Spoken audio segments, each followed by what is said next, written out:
Sales. I was just telling Tone, hey, man, I'm a big conspiracy guy, okay? I like conspiracies. Ever since the Chinese government flew that balloon over America, man, the weather's been weird. I don't know. I'm a conspiracy guy, and the Chinese government, they hate America. This is never aimed at the folks, but the government, you know they hate us. Man, our weather's never been the same. Anyway, 2 weeks. We are away. 2 weeks from the NFL draft. Storylines are some of the best. You know, the NFL has done one of the absolute best jobs on the planet during the offseason. They are front page, and they're not even playing. Can you imagine that? You are the headline stories. NBA basketball, okay, the playing games. I mean, you're not moving the needle. That's not making me have appointment setting, right? It's not. Baseball, I love people that break baseball games down 11 games into the season. Wake me up in 20 games. I'll let you know how your team's doing. Everybody stumbles sometimes out of the gate. You got 160 of these things. All right? You'll figure it out. If you're good, you're good. If you're not, you're not. I mean, you're not going to catch anybody by surprise unless you were a one-year wonder. And that's what some people obviously think that the Phillies could be, a one-year wonder. One thing is not a one-year wonder. I see somebody putting up there with the Rays. Rays are they're never bad. They're always competing in the American League East with a $60 million payroll. You talk about playing Moneyball. Hey, don't ever tell me that Billy Beane has the corner on Moneyball because the Rays do it. They get the World Series. They get to ALCSs. The true team that plays Moneyball are the Tampa Bay Rays. I mean, because they actually beat the Yankees and Red Sox. It's incredible what they've done. Okay, it really is. Andrew Friedman did such a great job at putting the cement down on that franchise. He now runs the Dodgers. And Andrew Silverman has done a remarkable job. I covered that team for 12 years. Okay? Hey, that's fantastic. Rob that doesn't shot. Dude, Rob's right. It's the Moneyball. Dude, that's the original Moneyball. I've known those men for over 17 years. Since they bought the team from Vince Namoli. I don't know how the Rays do it. I do not know how the Rays do it. Evan Longoria, a guy like that. And by the way, Longoria was my boy. Guy won a gold glove, signed that for me there. Look at that. When he was with the Rays, Evan Longoria there gave me this thing. Was great friends with him. You know, Paisans stick together. They're just an amazing franchise, and it all starts on Durham with them. Anyway, so that's a great ball team. And they're a 90-win team every year. Every year they're a 90-win team. And you couldn't tell me who a starter is on that team. What do they call them, like openers? Or something like that? Beginners or something? It's crazy how they've done a great job. Although, from Joe Madden to Nash, it's just such a well-run organization. And that really leads me into my topic here. So let me ask you this. As we get ready for the draft, I went on the website of the Philadelphia Eagles. And let me get this right. Howie Roseman, Joe Ferrara, Alec Halaby, assistant GM, assistant liaison, Paul Lancaster, Senior Director of Player Engagement, Connor Barwin, Director of Player Development. And then you go into the scouting department. There's another 25 names. Jesus, criminy. All these guys give input? No, thank you.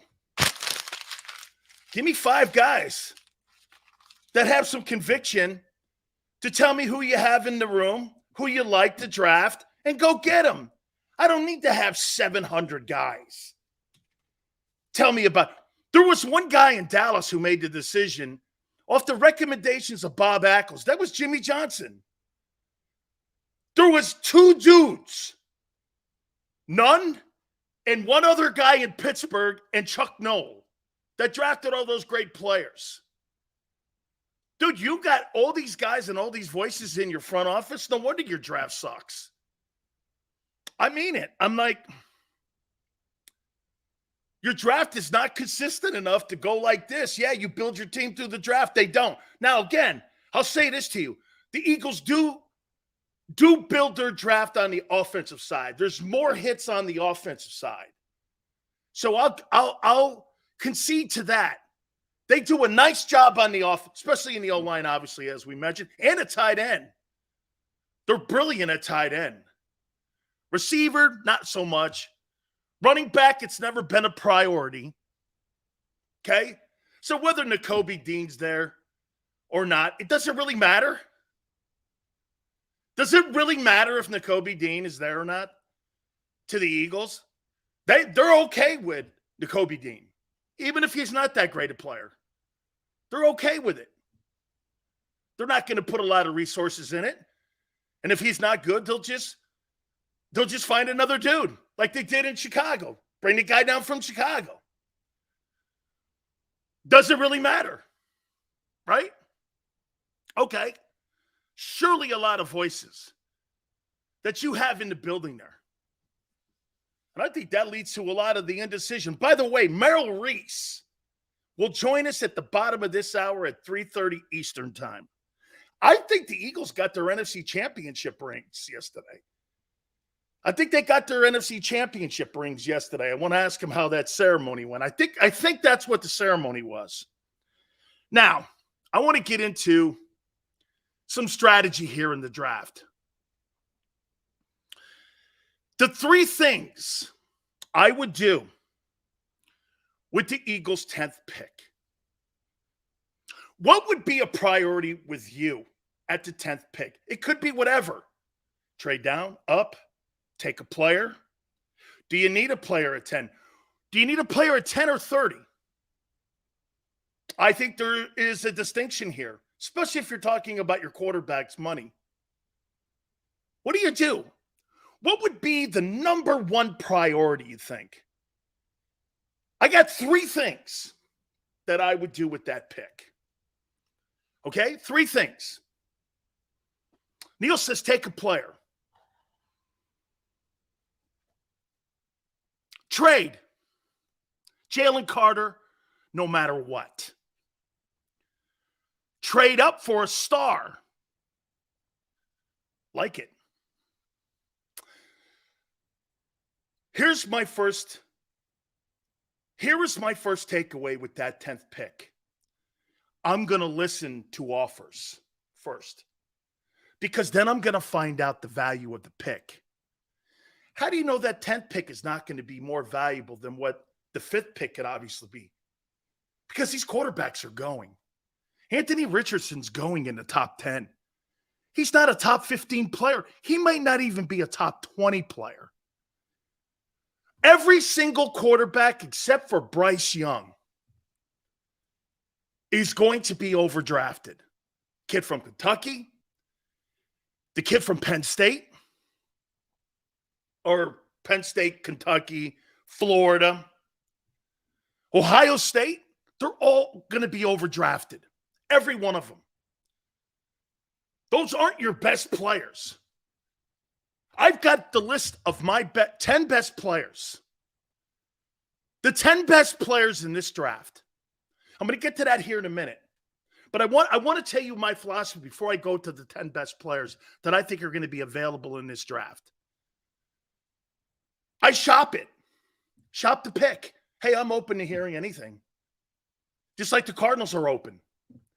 The Cardinals are trying to get a value on the pick. How many teams want to get into that 3 hole? My estimation, 10.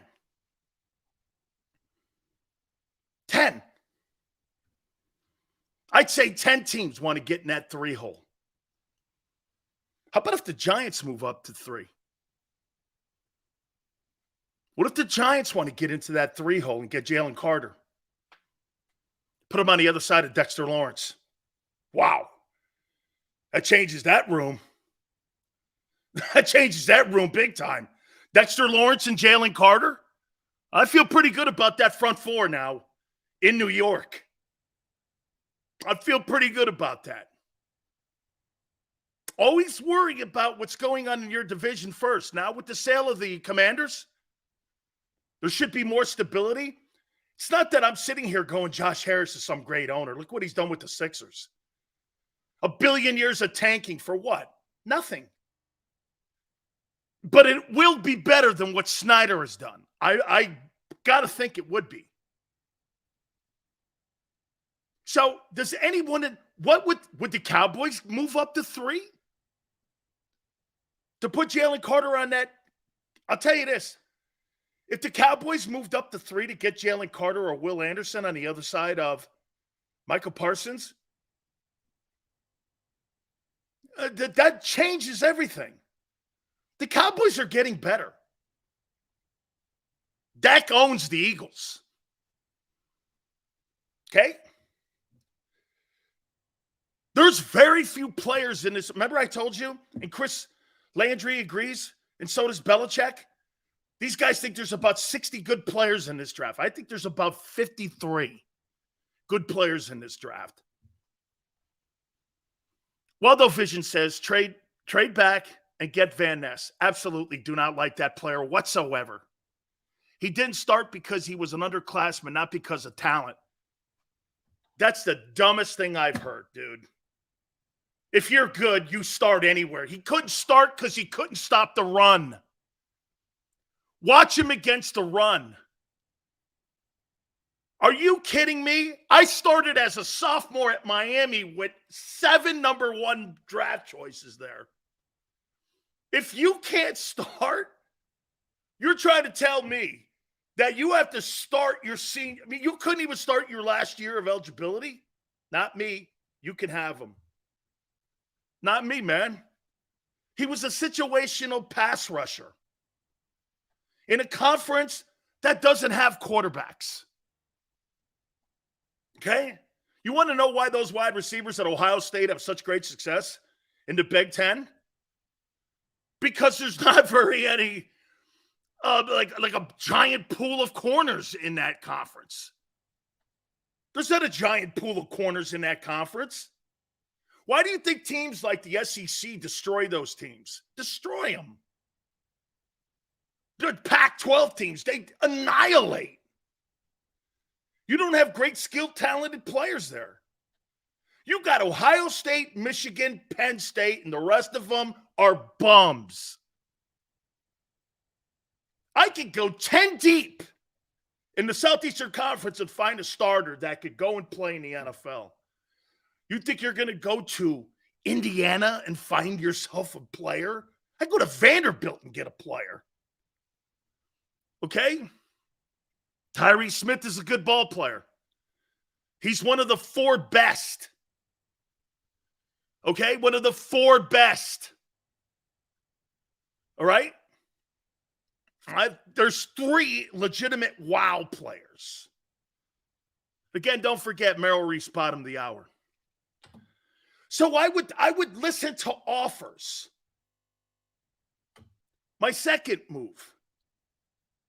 How is that? Because today, look, even on April 27th when the draft starts, you're not going to know until 10 minutes before your pick what's up. You have no idea. So you have to look at the pool of players. If everything goes to suit and everyone's gone that you want, I'm not taking a lesser player like I did a year ago. I'm not taking a lesser player. Like you did last year with Jordan Davis. Jordan Davis will never be the 13th player taken. Ever. Okay? He'll never be Fletcher Cox. He's not. He's not going to be a dominant player like that. That's a dominant football player. Fletcher Cox lived up to his billing his rookie year even. I mean, you saw potential big time. And you went, wow. Limited snaps, limited games. He was a force. If he had played in all games and started them all, he probably would have had 10 sacks his rookie year. He was a good player. Here we go, what? Bro, I'm trying to help your roster here. I don't give a shit what the name on the back of the jersey is. Stop falling in love with these players. This is about the Eagles winning a Super Bowl, not about whether or not you want to be butt buddies with a guy or not, and you want to wear his jersey or this or that. It's got nothing to do with that. This is about winning football games. Yeah, but I really like this guy. Shut up. This is about a team winning. And if you get hurt because you happen to like one guy versus another, I never looked at it like that. I looked at it, is my team going to win 12 or 13 games? How can we get there? Hey, cut this guy, cut that guy, save this guy, sign that guy. That's all I care about. And if you got to cut someone you like, so what? How many teams do you see that hold on to players too long? We see it everywhere. Because of guys like Tyler or Yacht. Because a guy like Yacht who falls in love with a guy, he wants to keep him on the team as long as he can. Screw that. You're not productive. You're gone. This is professional football. This is not a GI Bill. You're not on scholarship anymore. This is about building a championship team. It's not about loving guys. I told you this before. Great general managers fall in like with their guys, not love with their guys. Because the moment that you're drafted or you're signed is the moment your clock in the sand starts dropping through the hourglass when you will be released, cut, or traded. End of story. End of story. End of story. One of the first things I learned since covering sports, don't fall in love with the name. Does it help me win? Yes or no? If not, pack your bags. That's what Tone's saying. He's right. But, you know, we really had a great affiliation for this. You keep players like that on your roster, you'll never be good. You'll always be the Jets. You'll always be the Jets.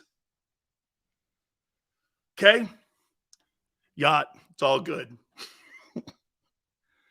The third thing I would do is obviously trade down. Do you think you're going to – hey, let me ask you this. You think you're going to get more picks with the 30th pick or the 10th pick? Ask yourself that. If you're going to trade out of that, what pick gives you the best quality picks? Remember something. If you're down at 30, most of the time you're trading with those good teams. That means you'll be picking at the bottom of the majority of the drafts rounds, the next 4 or 5 rounds. Bottom of the 3rd, bottom of the 4th, bottom of the 5th. But if you're at 10, you're most likely dealing with teams that are shitty, like Houston. I would love to trade with Houston. Boy, I tell you what, man, if I'm the Eagles, boy, I get on the horn with Nick Caserio, the general manager, and go, how many picks will it take for you to take the 10th pick off me? 4? Oh, first rounder maybe next year? Oh, okay. That's a win. That's a win. If Jalen Carter, Will Anderson is not in shouting distance, Tyree Wilson, or B.J. Robinson, the idiots that say not to draft B.J. Robinson will have you draft Myles Murphy or Van Ness or some of these other dudes. Defensive end doesn't help you win a Super Bowl this year. And I can't believe it. Tone sent this earlier to me. Paulie Short, a guy over on the Philadelphia Inquirer, works with WIP. I can't believe we fell in line with this. This draft here has everything to do with winning the Super Bowl, not 2025. I don't give a shit about 2025. The only thing I care about right now, The only thing I care about right now is what? Winning the Super Bowl. That's the only thing you should care about is winning the Super Bowl. You're a Super Bowl contending football team. Act like it. Act like it. Don't act like a rebuild. You're not in a rebuild. You're in a position to win a Super Bowl. Emmanuel Forbes does nothing for you this year. Nothing. Okay, so wait a minute here. Listen to the ideology that, by the way, do I think that Howie's going to draft Bijan Robinson at 10? No. But here's why he sucks in the draft. Get this, the same people who are telling me right now that they won't take Robinson in the 10th pick, what's Howie's greatest draft choice? What's Howie's best pick in his entire time being in the building and having something to do with personnel? What's Howie's best pick? Yet to be determined if it's Hurts. We don't know that yet. Screwed up the Wentz deal. Jalen Reagor. What? Fletcher Cox? Okay. Fletcher Cox. All right. I'm all right with that. That's a hell of a pick. Who else? Jordan Mailata? Okay. This is 23 years. Lane? Sure. Okay. On defense, what's his best pick in his 23 years? And you want that guy to go over there and pick one. What's his best pick? Fletcher Cox. Then you fall off to Brandon Graham. I watched Will Anderson film, and he gambles a lot. Misses tackles, but he's really good against the RPO. He's better than Parsons. Okay? The pick is the running back. You know it. Because it helps Jalen. I'm going to give you the 10 best players in the draft. And I'm going to show you every time you hear somebody talking about Nolan Smith or some of these other guys who are evaluated at 20. Okay? Here's the 10 best players. Here's the 10 best players. According to the Carolina Panthers. Okay? People always say it's not Howie's nature to draft a running back in the first round. Well, guess what? Stranger things have already happened. The Eagles traded for a superstar wide receiver in A.J. Brown in last year's draft. I think Howie shocks us again. Why wouldn't he when he's one player away from winning the Super? Hey, let me say this to you. That defense on the other side of the football is a bunch of rejects that you signed in the offseason. You're going to have to outscore people. Who gives you the best chance of outscoring? A wide receiver? Are you kidding me? Are you kidding me? A running back helps you. An elite one. Dude, like I said, you don't have elite backs. Gainwell's going to have 70 catches.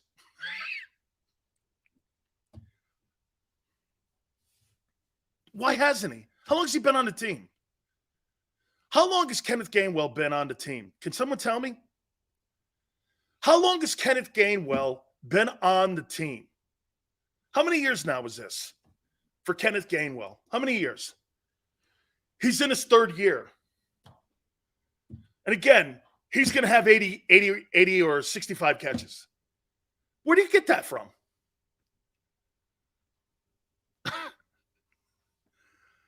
Dude, if they saw that talent in the kid, they'd have been working him in over Miles Sanders last year. Miles Sanders had 1,300 yards rushing and 11 touchdowns. And he's a good back. He's not elite. Okay, he's not Dalvin Cook. Dalvin Cook on that offense would have had 1,700 yards rushing probably 60 catches. People go like this, well, Sills, the running back position, why would you put so much equity in it? Because the Eagles are this close. They need one more player to beat Kansas City. They need one more player to keep Dallas off their heels. So if Dallas gets Bijan Robinson, are they better? Yeah. If they get Derrick Henry, I think they're going to get, hey, talking with the Cowboys, I think they're either going to get Derrick Henry or Bijan Robinson. And I think that beats the pants off you because Dak beats the pants off you. Dak beats you. And with Derrick Henry behind him, you think you're what? Going to slow it down? With what? Jordan Davis? Really? You couldn't stop the run last year. Now you got a lesser ball team. Or at least a lesser defense. All right. It's very simple. Here, just so you know my take on it, if I had 5 or 6 holes to fill on my team and my team was a 6-win team, I would never take a running back. I wouldn't take a running back in the top 3 rounds. I would never do that. I'm one player away. I don't care if he's a placeholder. I'm going to take him. Because if I need one player, here, Will Anderson and Carter help you a lot. A guard probably helps you more, or Paris Johnson, because it protects Jalen and you run the ball. And then you could take that collection of convention center people of running backs, and you could probably win ball games with those guys. Put more heat on your quarterback, though. I'll tell you what, you go the way you're going with that crew of running backs that you have, Jalen Hurts won't finish the year. If you go into the season with that crew of running backs, Jalen Hurts won't finish the season. Why? Because he'll be asked to carry the ball more. Your best running back's the quarterback. Last year, it wasn't. Do you know what a change that was from the year previous? And again, no wishful thinking. I'm trying to help you guys here. I'm not trying to shit on anybody. Taking a wide receiver or taking an edge rusher with the 10th pick is asinine. He found an edge rusher in free agency last year who had 16 sacks. What's dumber? Taking a gamble on an edge rusher? He found Hassan Reddick for nothing. For nothing. No draft equity was lost with him. Think about that.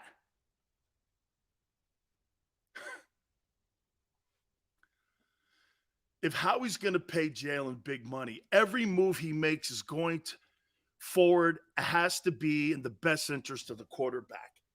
Period. With Baltimore, hey, I'll tell you what, I got to change my opinion on Baltimore with OBJ.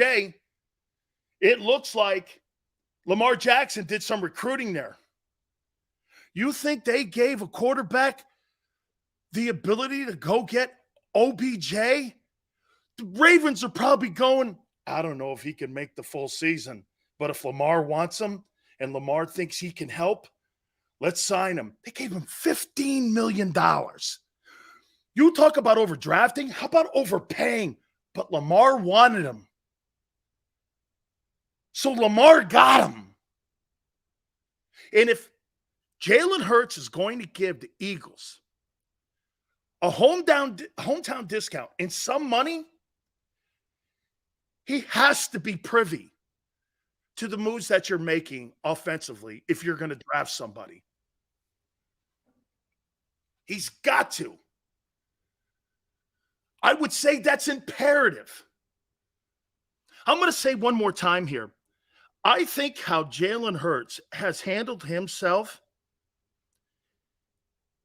by not saying anything shows you that there's going to be a business relationship between those two for the next maybe 10 years.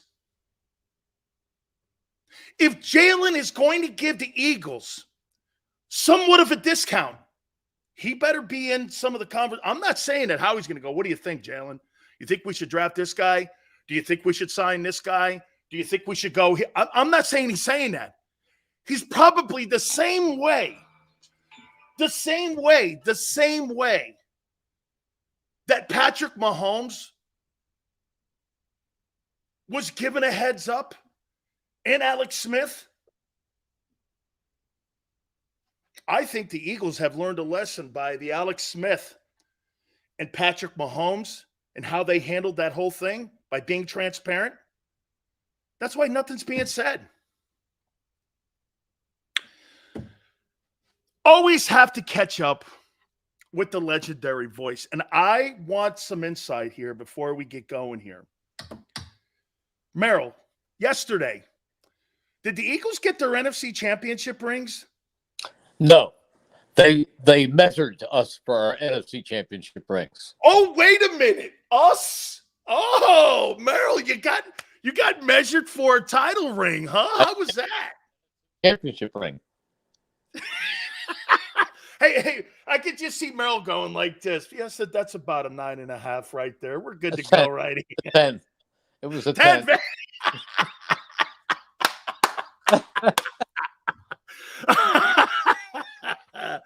Very good. Merrill, I got to say this to you about the atmosphere of your Eagles. Has it ever been better to play in Philadelphia? No. I don't have to think too long to say no, it's never been better. I could say that it's been as good. I would say the Vermeil years were as good, once Dick turned things around. I would say that some of the Andy years were very, very good. And I could say the Doug Peterson years, as they headed to the Super Bowl, were great. And I can say that the Nick Sirianni years right now, they're in a very good place. Merrill, has there ever been what seems to be a better relationship with a quarterback in a front office than what's going on now? And I'll tell you one thing you love about Jalen. He doesn't make any waves. He's boring. He's not going to be out there. But that's how Tom Brady won all those championships in New England. Wasn't on social media, wasn't doing crazy stuff. I mean, seems to be a really great relationship with a lot of transparency. It is great, but I can also tell you that I thought that the relationship that Ron Jaworski had with the teams, because you used the word ever, so ever with me goes back to 1977. And Ron always had a great relationship with Leonard Tost and Dick Vermeil. And I think Donovan McNabb had a great relationship with the people around him. And I think that Jalen Hurts is really a class person and the kind of guy you want as the face of your organization. So, yes, it's right there with the best. Merrill, draft's coming up in 2 weeks from today. If just from what you watching the team, and not any insight or anything here, but for you, I don't have any insight. Where would you like to see them? Where would you like to see them address? What would you like to see them do in this draft? See, I have kind of learned watching what seems to work for this organization in its best days, and I believe you draft from the lines on out. I believe that whether it's offensive or defensive line, and unless it's a different situation, unless you're in a situation where you absolutely need a quarterback, that's a different story. Or where you absolutely have a great need that fits a particular so-called skill position. But under normal circumstances, and I can say that this team does not have any overt weaknesses, I say you go either offensive line or defensive line and take the player that you fall in love with. I don't trade back, because if you figure that at least three or maybe four quarterbacks are going to be chosen in that first 9 picks, that means that you're going to get 5 or 6, a choice of 5 or 6 of the best non-quarterbacks in the entire country who are coming out. So I think you fall in love with them and don't outsmart yourself and take the best offensive or defensive lineman. I'm going to say something to you, Merrill. I've been broadcasting now probably half as long as you, but it's now 30 years since I stopped playing. And I've never made this comparison to my friend. I have never seen a prospect that has the same characteristics, feet, hands as Jerome Brown. This kid, Jalen Carter, has all those characteristics. Now, Jerome also had all the characteristics of being a little reckless. We all know, and we all know the story. If Jerome Brown is sitting at number 10, would you draft him today? Knowing what we know? Yes. No. Okay. I love Jerome. I know you do. I know. Jerome, I get it. Because then that means you wouldn't draft Jalen Carter at 10. Well, I don't know. See, I say I know Jerome. I knew Jerome. We were buddies. I would go over to his locker often, and we would clown around together. He had the biggest heart in the world. I don't know Jalen Carter. I've heard a couple of, well, that not. The fact is that he's on probation with the law in Georgia for an incident that, not that he caused, but he was connected to the drag racing incident that took 2 lives. And then I saw the fact that his pro day was a player who was not taking the whole process seriously enough.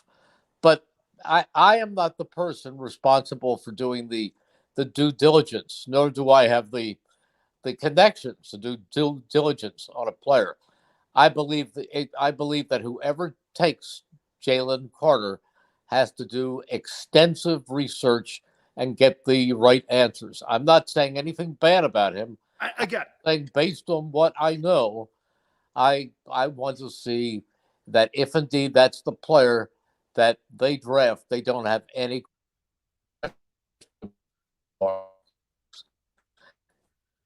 Real was one.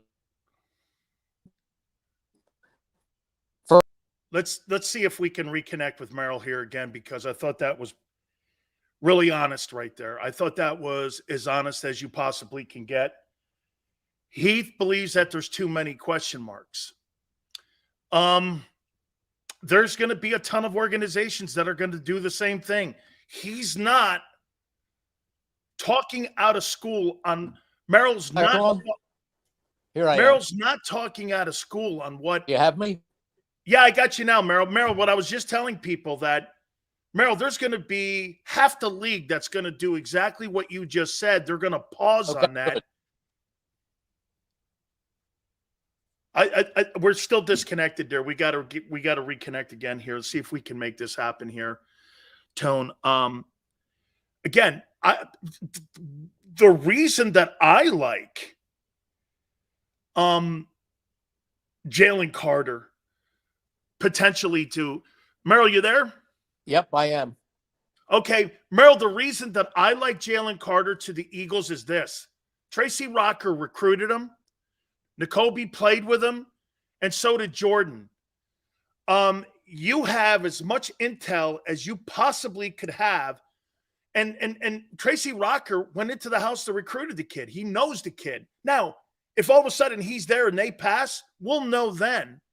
But I think they have a lot of insight on the kid. Okay. Then if their insight leaves them without any questions, I say go for it, because he is that kind of talent.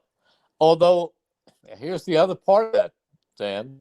If the insight on Jalen Carter is all positive, all worry-free, somebody's going to get to him before the Eagles. I don't think he'll be there. I completely agree. But what I don't want it to be is Dallas.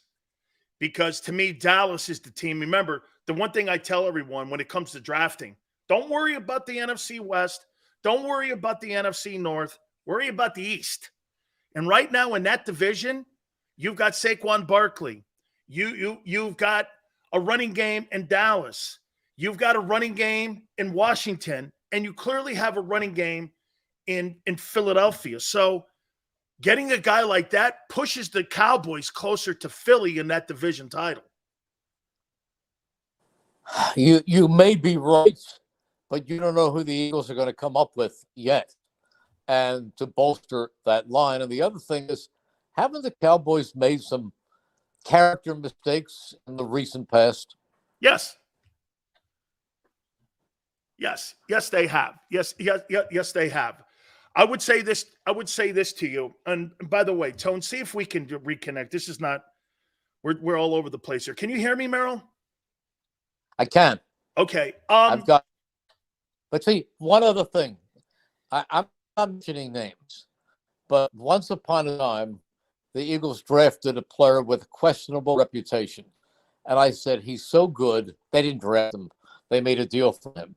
And he was so good that I said, one bad character guy, one guy with questionable character isn't going to mess up a locker room with so many good, positive individuals.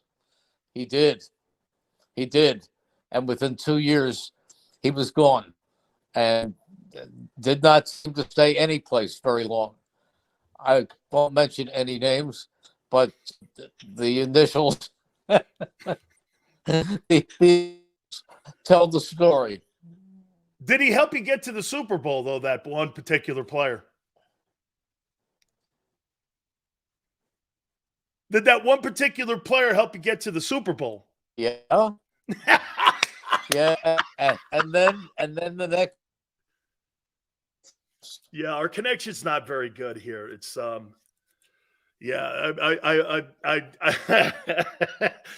yes, he did help us get to the Super Bowl, but but then the following year he was gone.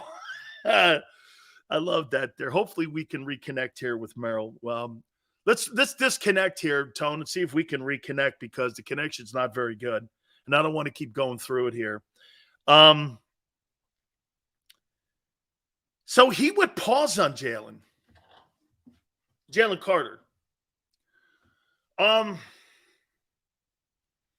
Hopefully we get him back because I want to ask him because everybody in Philly doesn't want, or I should say the media people don't want Bijan Robinson. There's some that do. Okay? Some do. Most don't because most are going, hey, get this. Most are going down the line of common and not thinking like Howie. Well, Howie's not going to do this. I agree with Tone. How do you know what Howie's going to do? Do you ever know? How about this? Is Howie the most unpredictable general manager in the NFL? Yes or no? Is Howie the most unpredictable GM in the league? Okay? Would you say that's a fair comment? He's the most unpredictable. Well, nobody wants a predictable general manager because every year is different. Every year, your football team's in a different sphere. Look at these last 2 years now. Going into this year, you're going to be one of the favorites to win the NFC. Last year, you were NFC champions. Let me ask you this.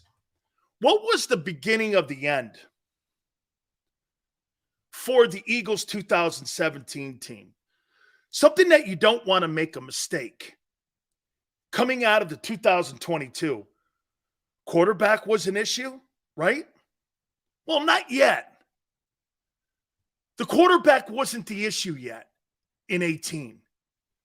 He wasn't the issue yet.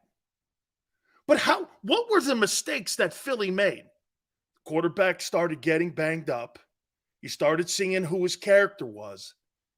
You started watching the team start to disintegrate around him. I don't even remember who he was throwing the football to at the end of the game. I don't remember. Overpaid, aging veterans. Okay? Preacher says letting Foles go. Okay, could be.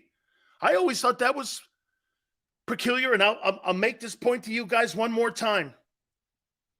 If Alshon Jeffries catches that football in New Orleans, I believe Nick Foles is your quarterback and they'd have moved Wentz. I'll go to my grave saying that. They would have moved Wentz. If Jeffries catches that ball in New Orleans, you guys agree? If he catches that football in New Orleans, I think they move Wentz. Okay? Your own coach, Dan, said we ain't drafting Jalen Carter. I didn't hear that. I heard Dave Wannstedt say that maybe Philadelphia is the best place for him instead of Chicago. That's not what I heard. Okay? Okay, and here's Tone. Man, my dad was hot when we let Foles go. The moment Foles won the Super Bowl for Philly, you couldn't tell my dad shit. I happen to agree with that. I totally happen to agree with that. Dan, am I back? You bet. Thank you so much, Merrill. Hey, moving to a completely different side of the house. Oh, this is fantastic. Thank you so much. Okay, I'm gonna throw something at you here, Merrill, and I want you to tell me, because you've been around Howie Roseman so long. Is this a fair statement from me? I think Howie Roseman is the most unpredictable general manager in the league. Fair? And that's not a bad thing. I don't think it's I think he looks at every year, and every year has its own sphere, and I don't think he has predictability. I don't see where he's predictable at something. Well, I think there are surprises that come up when he picks up a player like C.J. Gardner-Johnson when you're not even thinking at that point of the year that somebody else is coming. Or the A.J. Brown deal on draft night took us all by surprise. But I think he has certain principles that, for the most part, he adheres to. And when I say I think he is, in a sense, a very intelligent general manager, and he has his ideas and his beliefs that you build a team first through the lines. And when you know that you have Lane Johnson, who is in the latter part of his career, and you have BG, Brandon Graham, and you have Fletcher Cox, who are winding up their Eagles careers, if not their NFL careers, it's you must stay with those conservative principles and stay with your needs, your top needs being offensive and defensive linemen. So he's not wild and crazy. He's not, what did he do? But I think he has this thing down to a science. And if you follow his drafts, he pretty much stays with it. Then this is where I'm going. There's only one player in this draft that helps Jalen Hurts. And if you're going to pay your quarterback $50 million, Merrill, there's only one player. He's the third-graded player in the entire draft. He's a player that would be elite in your offense. And it's something that would be out of the box, what they did with A.J. Brown last year. It's Bijan Robinson. I had a guy come on. I was Mike Golick the other day, came on and said he's Marshall Faulk. Well, if Marshall Faulk's in the draft and I could put Marshall Faulk behind Jalen Hurts, I mean, think about this. You would have the league rusher behind you, 2,000-yard receivers, 1,000-yard tight end, 2 bookend tackles where no one has that, and a Hall of Fame center. You're going to have to outscore people. But to take an edge rusher, Merrill, that does not help you win the Super Bowl. Robinson or a guard helps you because every move they make, in my opinion, has to be circled around that quarterback. Am I wrong? I'm never going to say you're wrong because I have great respect for your knowledge. Thank you, sir. I'm not certain that I agree. And here's the reason I say that. The Giants drafted the best running back in the league, 4 years ago or 5 years ago, in Saquon Barkley. He was a phenomenal player at Penn State. Would you say Bijan Robinson is better than Saquon Barkley was? Saquon Barkley coming out of Penn State was absolutely brilliant. And he showed some of that brilliance with the Putting Giants. him, but Merrill, putting him behind Jalen and that old line, he will run you past Kansas City. But they also get injured. They have no old line in New York. The shelf line, the shelf life of most running backs is relatively short. 5 years. And there is an injury situation with most running backs. Look, they let Miles Sanders walk, and Miles Sanders was a terrific back. Miles Sanders ran for almost 1,300 yards last year. Eighth greatest season in Eagle history running the ball. Yeah. Now listen, Eagles picked up going to the Super Bowl in the Super Bowl 52. What did the Eagles do at running back that year? They got a die and they went out and they got LeGarrette Blount. Well, but they picked up an undrafted free agent who gave them everything he had, including a spectacular touchdown in the Super Bowl, and that was Corey Clement. They didn't even have to take a draft pick. I mean, they could draft as good as Bijan Robinson is. They could pick a running back in the 3rd round or 4th round who turns out to be a great running back. I mean, look, they took Kenneth Gainwell in the 3rd or 4th round. He's a terrific back. He's really good. They picked up Boston Scott, little Boston Scott, off of he was on a practice squad, and he is a terrific little guy. All he does is kill the Giants every year. They line up near the goal line, and he hits a hole, and they don't know which hole he's coming out of until you find him in the end zone. They're not weak at running back, and then they made the trade. Now, again, injuries are the biggest factor in this deal, but they picked up in the free agent period. They picked up Rashard Penny. He's pretty good. Yeah, but again, I'm not counting on him, Merrill. 2 starts in 5 years per year. Right. That worries, but they gave up nothing. Again, it's a no risk deal. What I'm saying is, if he passes all the due diligence tests, can you really say that your guy Jalen isn't going to be a bigger impact? But here, Merrill, you're elite at almost every single position on your football team except running back. Okay? I mean, what would Derrick Henry do on that offense? What do you think Derrick Henry – he had 1,500 yards on the crappiest O-line in the NFL last year. And I would say this about Miles Sanders. Miles is a good player. He is a really good player. But is Dalvin Cook? Is he B.J. Robinson? Is he one of those guys? And Merrill, what if he only gives you 5 years, but you win the Super Bowl in the process? Who cares? Well, when the Eagles played Dalvin Cook on a Monday night in Philadelphia, he did nothing. And when the Eagles played Tennessee, Merrill, he's a 1,700-yard back. They did nothing. They did nothing, both of them, against the Eagles. Fair enough, Merrill. The defense. I got problems with the defense here. It's smaller. Top 5 tacklers are gone. How do you think they've done on that side of the ball? I think when you pick up Hassan Reddick as a free agent last year, you picked up you struck gold. He was unbelievable. He was unbelievable. I think that Jordan Davis is going to come on this year. Don't forget last year he was a rookie and he had a concussion and he had a high ankle sprain, but I think he is an enormous talent. I think that Nakobe Dean is going to make a big difference this year. I wouldn't mind if one of those safeties were available. I'm a Penn State fan, and I like Joey Porter Jr. I think he's great. I think he can make an impact on this team. You know what, Merrill? I said this about that kid, Joey Porter. I don't think he's a cover corner in the NFL, but I would not mind. And I talked to Manny Diaz because Manny used to be the University of Miami head coach, and now he's the DC at Penn State. I said, could that kid play corner? I mean, could that kid play safety? Manny Diaz, he was the head coach at my alma mater, Temple University, for 2 days. For 2 days, right? And Miami bought him out there. I love Manny. Manny and I go back a long way. He used to watch me play he used to watch Jerome and I play at the Orange Bowl.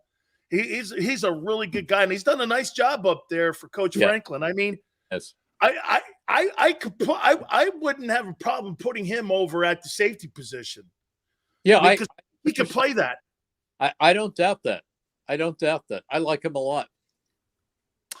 You know what, Merrill, I'm going to tell you, I do this for the Hall of Fame voters. I had Jason Cole on, and then I had Rick Gosselin on a couple days ago. Jared Bell, I'm sure you know. And I'm on a panel.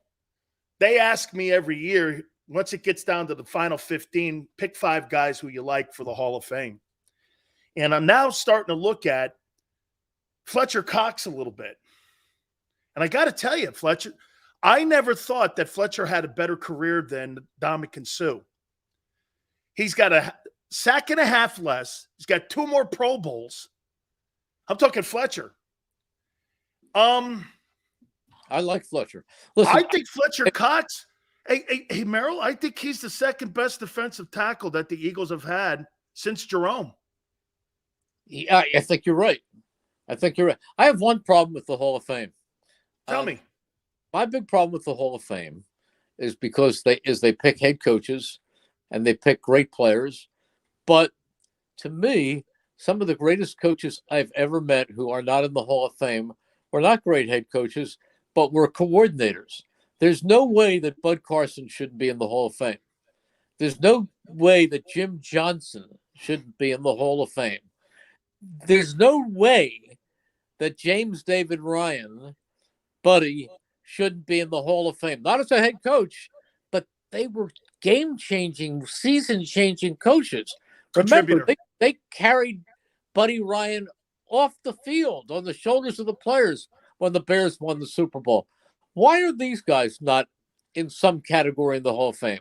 They just put a new category in there, and that's how they got Coryell in. And Coryell has been he had been debated, and I kept pushing. I said, Ernie Zampese, West Coast offense, Bill Walsh. Coryell never got the respect that he had because he was the first guy, and he finally got in this year, and they're putting one of these coaches in. I know Dick is doing a lot of preaching on some of these coaches. Like you said, Bud Carson should be in, Jim Johnson, surely Buddy Ryan. Because the reason I think Buddy Ryan belongs in, and I've debated this, I'm working on Eric Allen now, Merrill. I mean, I'm working on Eric Allen because Eric Allen and I are friends. We went to his wedding celebration. Well, Eric Allen should have been in the Hall of Fame years ago. I've been debating him the last 2 years, and I kept saying this ever since. He's a pure Hall of Famer. 58 interceptions, was an absolute mainstay on that defense in the secondary. Great player. But here's the thing, too. They kept him off the all-decade team. They look at that a lot. He didn't win a championship. But then I turned around and went, well, the guy Riley that they just put in, and you know, it's kind of hard because you don't want to talk crap on anybody's career. But Ken Riley, who just went in on the Veterans Committee, you look at him and you're like, okay, 68 interceptions. He didn't really play on any championship teams. I believe he may have gotten to the Super Bowl when Montana beat him early in the 80s. But other than that, I mean, Eric's better. I'll give you a way to get him into the Hall of Fame. Find the tape of the 90-something yard interception for a touchdown he made against the Jets, where he ran back and forth across the field.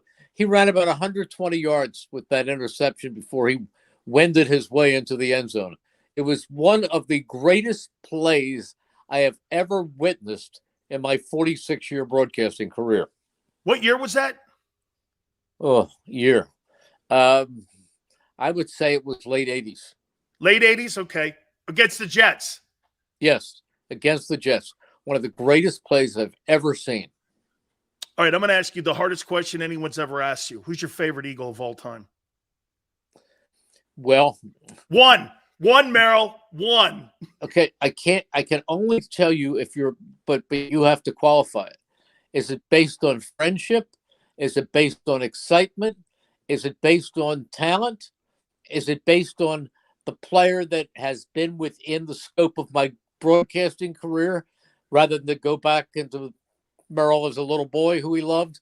Or is it based on let's say you're my play-by-play career began in '77, and it's going until they remove me with a crane because I'm not leaving. But, um, but if you ask me for the greatest Eagle that I have ever witnessed, because there's some great ones. I'm going to say this. Yes. Okay. All of that. Put it all together. Yes. Okay. Reggie White. Wow. Why Reggie? Reggie, because he might have been the greatest defensive end of all time. And person. I mean, look, Brian Dawkins was amazing. If you want to go back in history, Chuck Bednarik was phenomenal. But of the ones I've seen, Reggie White he gave offensive coordinators nightmares all week. He was to the Eagles what Lawrence Taylor was to the Giants. Oh, absolutely. And absolutely. I got to tell you, greatest I got to tell you player. a story about concrete.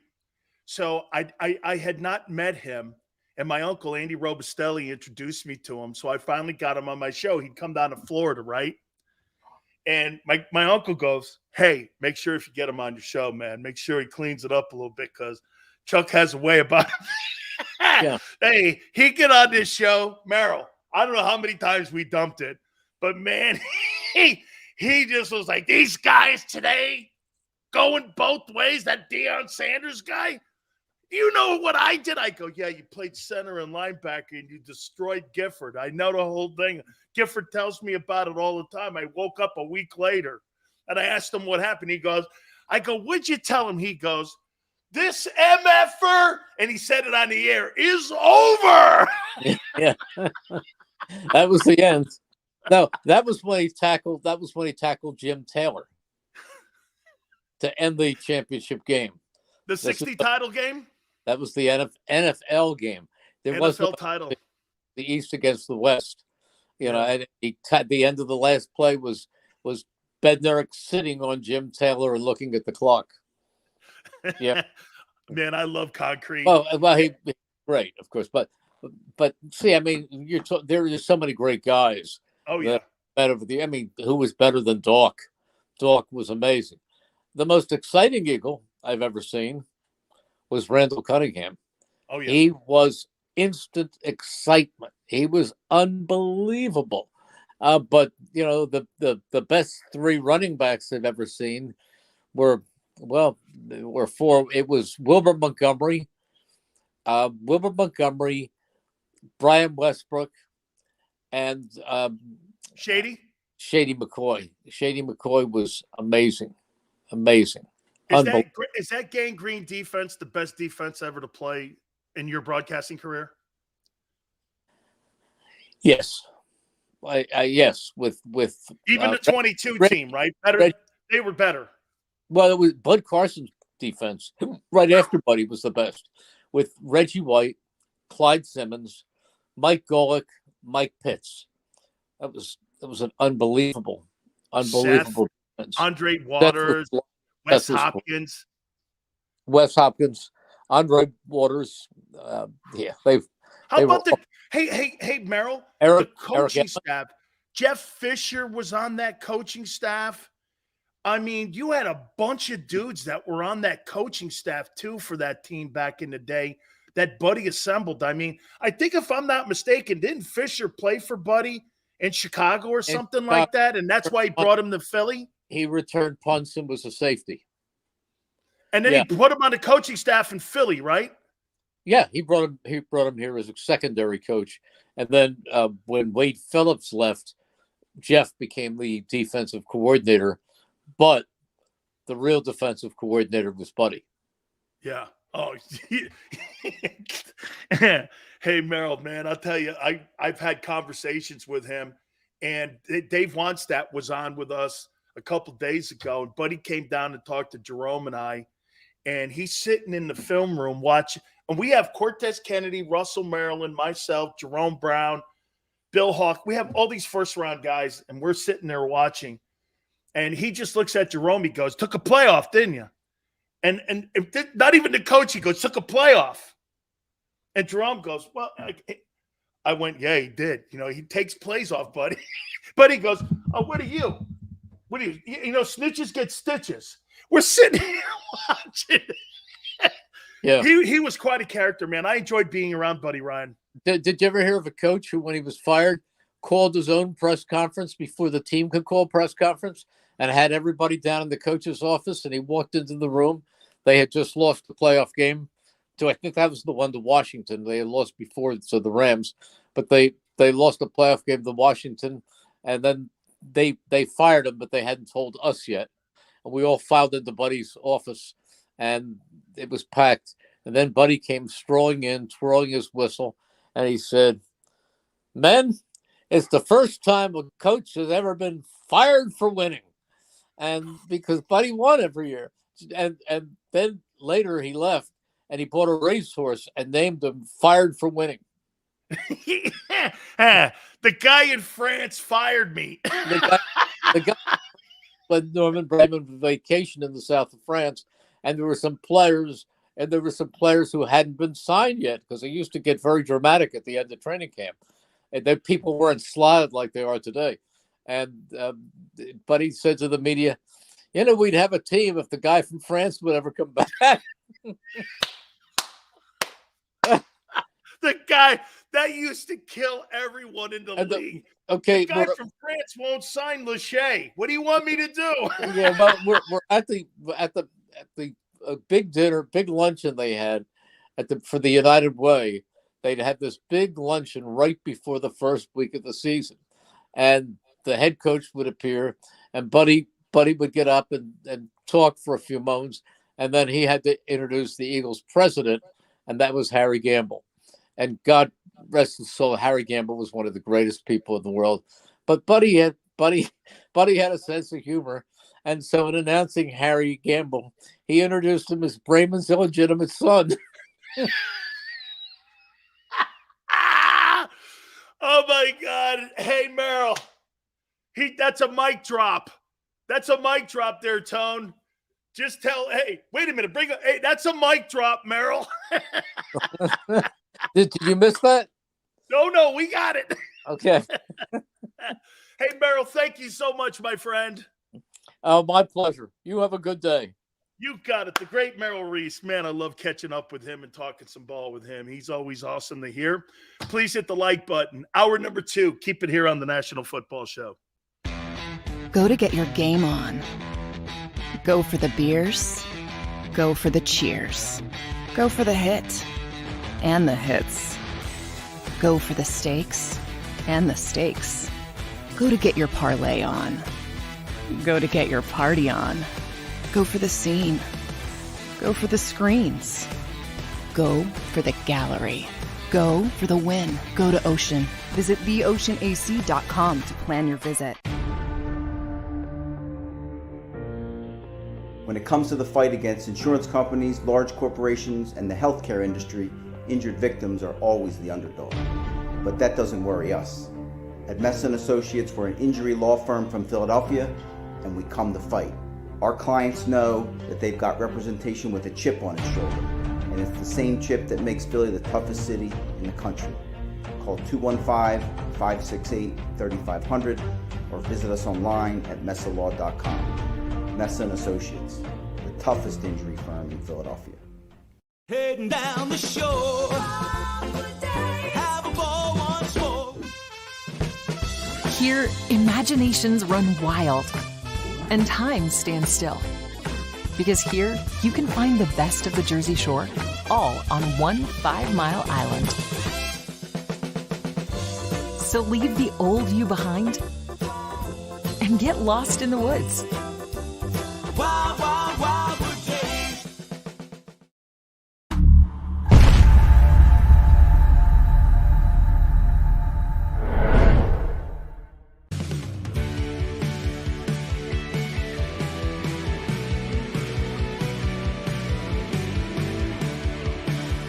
My name is Fran Salerno, and I'm a managing director here at Del Valle Insurance Group. Been in the business for over 36 years, saving people money on their insurance needs. Give us a call. Let us help you custom design an insurance plan that meets both your needs and budget. They're carving First and goal at the 6.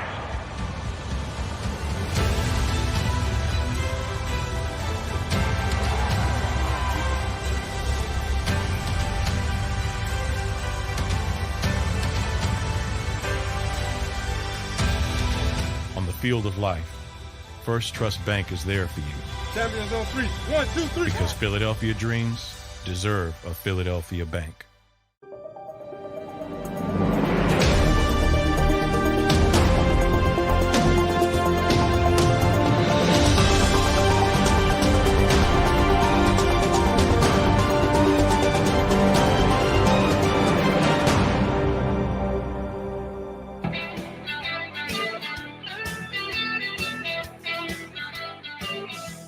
Dalvin Cook could be signing with the Dallas Cowboys. That's now officially out there that Dalvin Cook could be signing with the Dallas Cowboys. So great catching up with Merrill Reese. We appreciate it very much. Thank you guys so much for coming aboard. I think Merrill is right about Howie and how he goes about his business. I think there is a structure in how he looks at the draft. I do. But I do think he's what Tone says. I don't think he's very predictable. Okay? I don't think he's predictable in what he'll do. The move last year was brilliant. Okay? Quan, so get this. Cowboys add Brandon Cooks, and if they add Dalvin Cook, Stephon Gilmore, I don't know. I think you're closing the gap on the Eagles. The quarterback beats you all the time. Quarterback beats you. I think it's a great move. And he would be cheaper. Here, let's I don't know what he did a year ago. I think he's younger also. I think he's younger. Dalvin Cook stats. If I'm not mistaken, he's been in the league 1, 2, 3, 4, 5. So he's about 26 years old. I would say he's about 26 or maybe 27 years old. He might be in the league one more year. He's 27. I think Henry's 28. He had 1,173 yards last year, 1,159 the year before, 1,557 the year before with 16 touchdowns. And he's done it in 260 carries. Wow. That's about 4.5 yards a carry. His career is 4.7. He's an elite back. He's an elite back, and he's got 1, 2, 3. He's got 4 consecutive years of 1,000 yards. That helps the Cowboys immensely. That helps the Cowboys immensely getting Dalvin Cook if they're able to sign him. Dallas is doing a lot of great moves.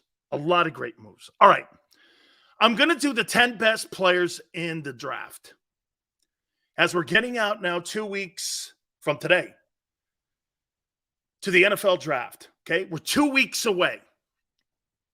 And I got to 10 best players. Norman Wildman Wiley, ex-Eagle DL, was my driver's ed teacher in high school. Late in the 50s, I believe. Pretty cool, man. Pretty cool. All right. I want to ask this question before we get to the 10 best players. How many people think Lamar Jackson is a $50 million a year player? How many people think he's a $50 million a year player?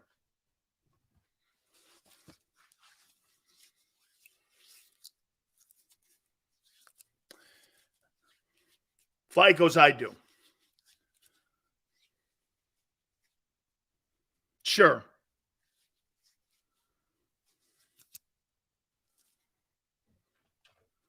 Lamar's talent is $50 million, but he gets hurt.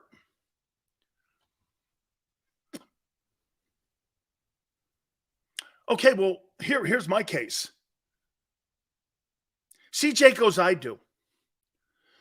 So if the NFL doesn't believe that Lamar Jackson's a $50 million a year player, how in the world do you think Jalen Hurts is a $50 million a year player? Where do you get that from? Lamar's a better player. Is he more aggressive? Yes. Phil Simms said it the other day. By the way, I think it's pretty cool. Chris Mortensen now follows me on Twitter, and he's liked a lot of the stuff from us here. Hey, Tone, you should go over to my Twitter page at Dan Sileo Show. Okay, I mean, Chris Mortensen now follows us because of what we're saying, and he watches the show now. Jalen's been to the Super Bowl. That's not an individual record. Jimmy Garoppolo's been to a Super Bowl. Super Bowl appearances are not an individual achievement. They're team achievements. Okay? They're team achievements. Arthur says Lamar is worth 50 as well. I don't see any other NFL team offering deals for Lamar Jackson. Do you? I must have missed it. What teams around the NFL are going to the Ravens right now and saying, I'll make a deal for him? Are the Colts? They could use a quarterback. I'd rather take Lamar Jackson at 25 than one of those stiffs in the draft, except for Bryce Young. I think the rest of those guys are not very good. I'm sorry. When I look at the rest of those quarterbacks, I don't see anything that makes me go, wow, outside of Bryce Young. And by the way, so Todd McShay, Mel Kiper, and everyone are saying that Bryce Young is a smaller version of Patrick Mahomes. Do you know if you're Chicago right now? I question you on trading that pick to Carolina. No one has ever compared Justin Fields to Patrick Mahomes, and nor will they ever. Are you really, you're looking at Justin Fields and you think that guy one day will be compared to Patrick Mahomes? Not in your life. The Bears passed on a smaller version of Patrick Mahomes. That's why they effed the draft up. Justin Fields is not better than Tyrod Taylor right now. Tyrod Taylor actually has a Pro Bowl behind him. So does Teddy Bridgewater. People go, stop with the potential talk. Potential means I've not done it. But I think he will. I'm not a fortune teller here. I only go by what you've done and where you are today. That's why people go, Sileo, you're flip-flop. No, the player production either went up. Hey, so did your opinion. Hey, watch this. How many people think that I flip-flop on my take? I'm going to throw it right back at you. How many people think I flip-flop on my take? On Jalen or anything? How many people do? How many people? You think I flip-flop on my takes?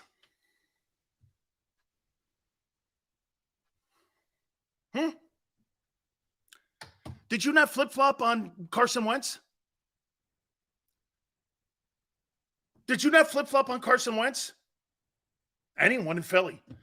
They won't say it because they don't want to have to admit that. See, I do. Because the player production changes your opinion, doesn't it? That's not flip-flopping, friends. You're not a fortune teller. Sports talk radio is not AKA fortune teller. You're an observationist. Okay? Jameson. Jameson. It's okay, though. He was great. He was an MVP. And all of a sudden you went, wait a minute. This guy sucks. There's nothing wrong with that opinion. There's nothing wrong with that. So you change your opinion on him? Yeah. The guy's production and performance changed. That's not flip-flopping. That's a realist. That's a person that looks at what the game is and goes, man, I was wrong. I thought that guy was going to be a great ball player. Instead, he sucks. You flip-flop. Everybody, 99% of the people in Philadelphia flip-flopped on Wentz. And you got the Stones to tell me, well, Philly flip-flop. You flip-flopped on Wentz. You totally on Wentz, you did. Did you not? Hey, you flip-flopped on Hurts. You flip-flopped on Hurts. The second pick in the draft, what is that guy thinking? Wait a minute. I never said that. This guy's a really good ball player. What a lie. Hey, you don't have to lie here, friends. It's okay to go, hey, Dan, I was wrong, man. Holy shit, this guy's a good ball player. Okay, it's okay. I don't hold you to that. What I hold against people, especially the old fart sports guys, is that you have to continually keep hammering. Like, the Bayless take on LeBron James is the dumbest thing. And get this, it's a reason why that show covers LeBron. They cover the worst team in the West that's in the playoffs. Why? Because it's a crutch for him. The city flip-flopped on Wentz like they were the Russian Olympic team. He can't do a show without ripping LeBron. How do you rip a guy that's won 4 NBA titles and delivered 3 MVP performances on 3 different franchises? I can't do that. I hate his politics. He's not really my favorite player, but he is totally one of the top 3 players in the history of the sport. I see through that shit. I'm like, well, he's not my guy. I'd pick Kareem and Magic and Michael, and I'd go down that route. But he's right there too, man. Hey, people's opinions sometimes become very personal, like Yale just said. Becomes personal, your takes. I am so 100% sold that Jordan Davis is the guy. Don't be so 100% sold on anything until they produce. Maybe that's why, maybe that's why I have a different approach to people and how I do things, because I don't make it personal. Either the kid plays good or he doesn't. End of story. Get out. You're not good? Next guy up. I don't sit there and go, well, I put all my takes and I really thought he was really. Who cares?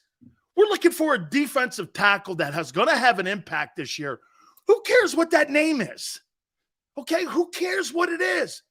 That's why when Howie goes into free agency and does a magnificent job on trades or finds a free agent like Gardner Johnson or a trade like Gardner Johnson, those are strokes of genius. Bringing Slay over. Those are great moves. Then when I point out the draft, why are you ripping him? Because he sucks. And the rest of the media in Philly want to get. Tone, I got to come up with somebody else because I don't want to keep ripping Miles Murphy, man. I mean, like you said, man, this guy's going to come after me one day. Like you said, people personalize their takes. Nothing wrong with being wrong. Just admit it and move on, right? The guy's good. It's only sports talk. We're not talking nuclear codes. Oh, wait a minute. Nice job there. See what Tone just did? Slid in government secrets right here on the National Football Show. Okay. How about Merrill saying that he got too many question marks in Jalen Carter? Sills, what do you say to people that think you're a hack? Thank you for watching. Thank you for taking time to write something like that on my show. I must have motivated people like you, Tanner, to take a time out of your day to come here and write that. I must be doing something right, don't you think? That's how I look at that. And that's how I'd answer that. You took time out of your day when you got up this morning. You had your milk. You had your cereal. You pet your dog. You went for a walk with your dog. And then somewhere in that morning, you went, I think I have to call Sileo a hack. Let me go to his show, click on, watch it for an hour and 15 minutes, and then say that. Sounds like a win to me. That's how I answer all that. Thank you. You think that would get me a rise? Dude, I've motivated you today. Think of that, Tanner. Okay? Oh, no, Tanner. No. You asked me what I thought when people say that. And when Tanner writes that. No, Tanner, no. I didn't say you said it. I'm saying that when people do that and come to my show and log on, it's not like the old days with radio. You just turned it on and there was Big Sills. Think of the steps you have to do. It's like sitting in a garage and sitting on an orange crate. You've got to get up and walk across the mall to log onto a computer, to click a link, then to go into the chat room, to join, and then say I'm a hack. That to me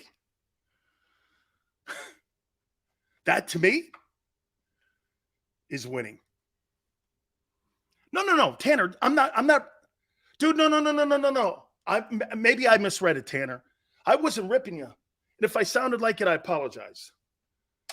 No. Nasty goes, do not act like getting on YouTube is difficult. Sorry, Nasty, but I'm not as inclined or mechanically inclined as you are. Because, dude, getting on a website is a chore for me. Sorry. Hey, excuse me, Nasty. I didn't know that you were so technically savvy the way you are. Bro, you should see me logging onto my computer every morning. It's quite the chore. We love the roast Sills. But just know, it's, okay, Don Corleone. Okay, Don Corleone. Right? Yeah. Hey, we love the rat Sills. It's all good. Dan is experiencing the 5 stages of anger. All right, let me get the hell out of here. Let me go over here to the 10 best players in the NFL. Swab Sills. No. GQ, that's not something I'd be throwing around. Swab Sills, I don't know. Hey. Okay. Please, guys.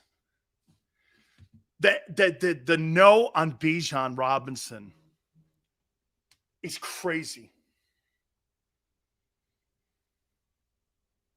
It's crazy. People would rather have the Philadelphia Eagles miss on the draft pick again than do the right thing.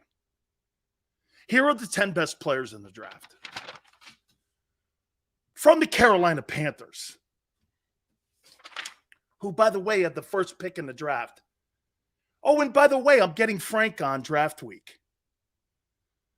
So I got Jimmy Johnson, Frank Reich, and Kevin Colbert, Tom Telesco,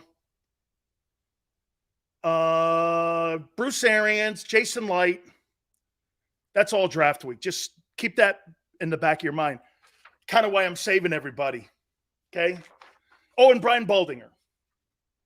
All those guys are on draft week. Okay?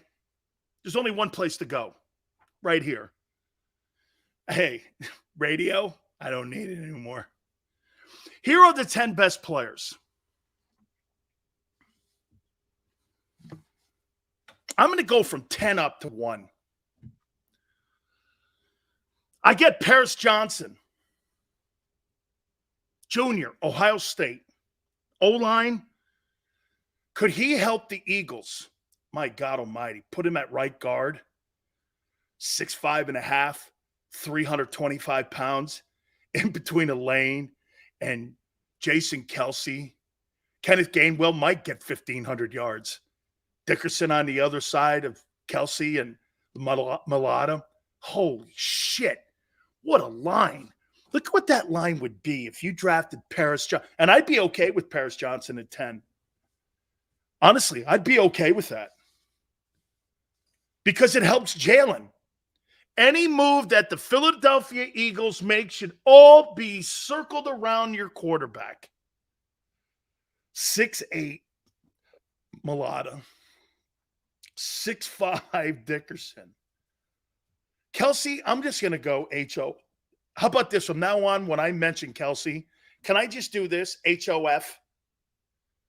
Can I just do that? Because it really doesn't matter what his size is, right? Why not just go H-O-F?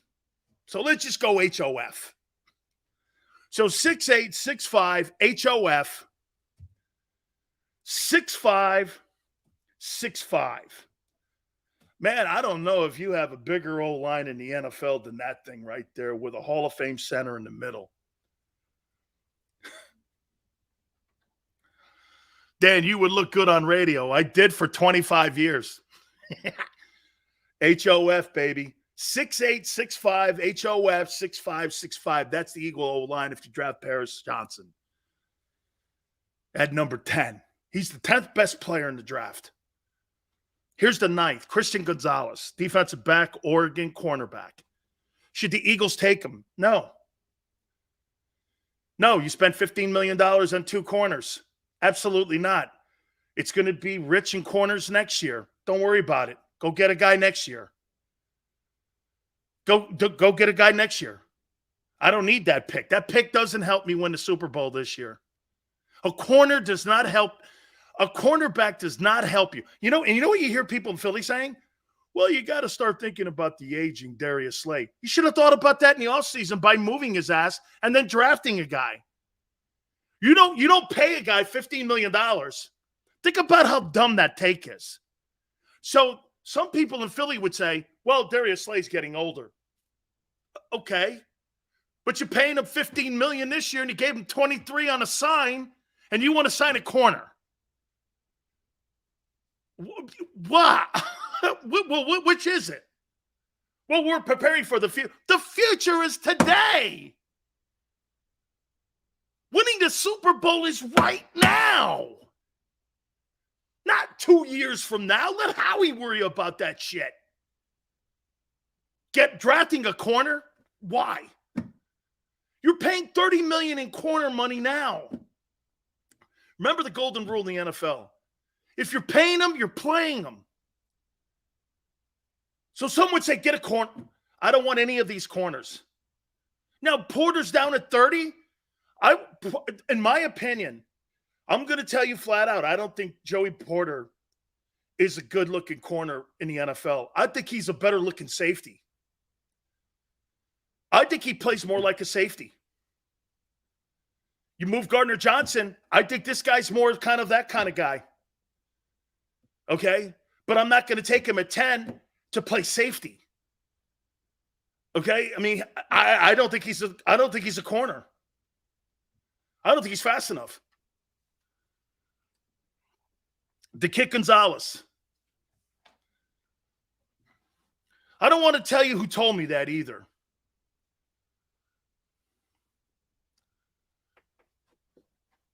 Barrett said that he's too handsy. That means he stays engaged. So he's handsy and not fast. That's a safety. That's not a corner. Corner are great hands and great feet. Get off blocks. You don't have to be a guy that's a hitter at corner.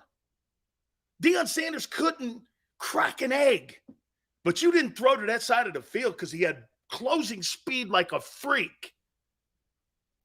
His feet and hands were spectacular. Deion's clearly one of the greatest athletes I've ever been on a football field against. When he was at FSU and I was at UM, he was a freshman. And Vinny Testaverde, the year he won the Heisman, I think Vinny had 6 picks that year. 3 of them were with Deion in one game. Dion was like nothing you've ever seen on a football. He was something else, man. Best athlete I've ever seen. It's between Bo and Herschel. But Sanders is right there. Those three guys, man, Bo Jackson and Herschel Walker and Deion Sanders, man, just you had athletes and then everybody else. I mean, those guys were like, they could have did anything. They could have been in the wait, they all were in the Olympics, I think, except for Deion. I think Herschel qualified for the 80 Olympic Games. And I think that Bo was on a relay team that could have went to the Olympics. These guys were like just old.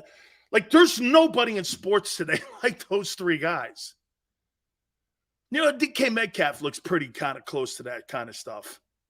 He looks kind of like there. Tyreek Hill, I think, could have played with those, but those guys couldn't play other sports. You know, Bo Jackson made the baseball all-star game and the Pro Bowl in the same year. Come on, man. At number 8, I got Devon Witherspoon, Illinois corner. Probably my favorite player in the draft. I like him a lot. Number 7. Man, it kills me to put him here, but C.J. Stroud, Ohio State quarterback. Okay. Everyone has sold me. Frank told me this. You got to watch him. I go, Frank. But they throw in do you know I had a debate with Frank Wright the other night? And he goes like this to me. What do you make of C.J. Stroud? And I said this to Frank. Man, I watch him in games. Those windows are wide open. Dude, anybody could complete those passes. Watch the windows that are in the SEC compared to those giant windows. And what I mean by windows, the spacing in the Big Ten versus the spacing in the Southeastern Conference is half the size. That's what makes Bryce Young a very contradicting pick and a very controversial pick if you're going to go there.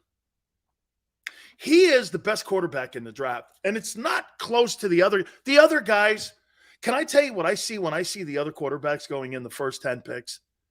You guys are going to be stunned when the quarterbacks that are going in the draft, that'll go in the top 10, I see Brandon Weeden, Josh Rosen. I see the kid that what's the kid that went to the Jets? Sam Darnold, Baker Mayfield. I see those dudes. Where do you see? I see Zach Wilson. Will Levis looks like Zach Wilson, but he's probably better because he played in the SEC. I don't see it. Like when you watch those guys, do you go like this? My God almighty. These guys are special. And the thing with Zach Wilson, one of the comments I made about Zach Wilson when the Jets grabbed him, this guy couldn't beat Utah, Coastal Carolina. He's going to go in there and beat the Patriots? I don't believe that. I don't believe that. Matt Leinart, like Matt Leinart reminds me kind of Will Levis. He kind of reminds me of that. You know who C.J. Stroud reminds me of? Carnell Jones, Dwayne Haskins, those prototype guys like that. Then they get into pros, they shit the bed. I'm like, you know why? Because the windows are smaller. The reads have to be quicker. The intel has to be processed quicker. What quarterbacks play from the Big Ten now in the NFL today? Kirk Cousins.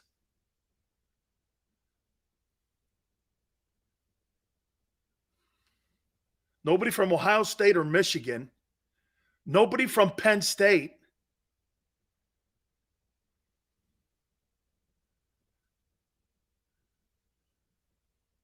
Justin Fields is the bell cow for the Big Ten. Justin Fields is bell cow for the Big Ten and Kirk Cousins. Well, Kirk Cousins, he went to Michigan State. Kirk Cousins went to Michigan State. Justin Fields.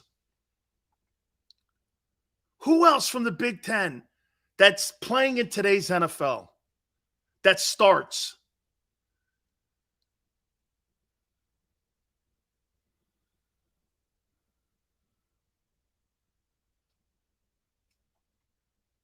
Fly. Today. In the NFL. Today. Who in the NFL from the Big Ten? Lamar played at Louisville. Brock Purdy, Iowa State. So you have Justin Fields, Brock Purdy, and Kirk Cousins as your bell cow guys? Well, I tell you. And the one guy was Mr. Irrelevant. He was the last player taken. Not a pretty big collection of guys when you're looking for quarterbacks out of that conference. And you're expecting me to believe that C.J. Stroud. I had this conversation with Coach, and I told Frank Reich, I go, Frank, where do you see this? Iowa State's Big 12. Thank you very much. Thank you, guys. You're right. I forgot. He's not Iowa. That's Big 12. So there's two dudes. That's right. You guys are dead right. There's two dudes. Okay? Kirk Cousins and Justin Fields are your bell cow quarterbacks in the NFL. But I'm going to draft C.J. Stroud because that's why Ohio State and what they do. There's no quarterback from Michigan. There's no quarterback from Ohio State. There's no quarterback from Penn State. By the way, Levis had to leave Penn State. He went to Kentucky. They threw him out. I mean, Russell Wilson, I guess the 1 year in Wisconsin. Okay. He played 4 years or 3 years at NC State. Sure. Okay. Alabama doesn't produce quarterbacks? Namath? Stabler.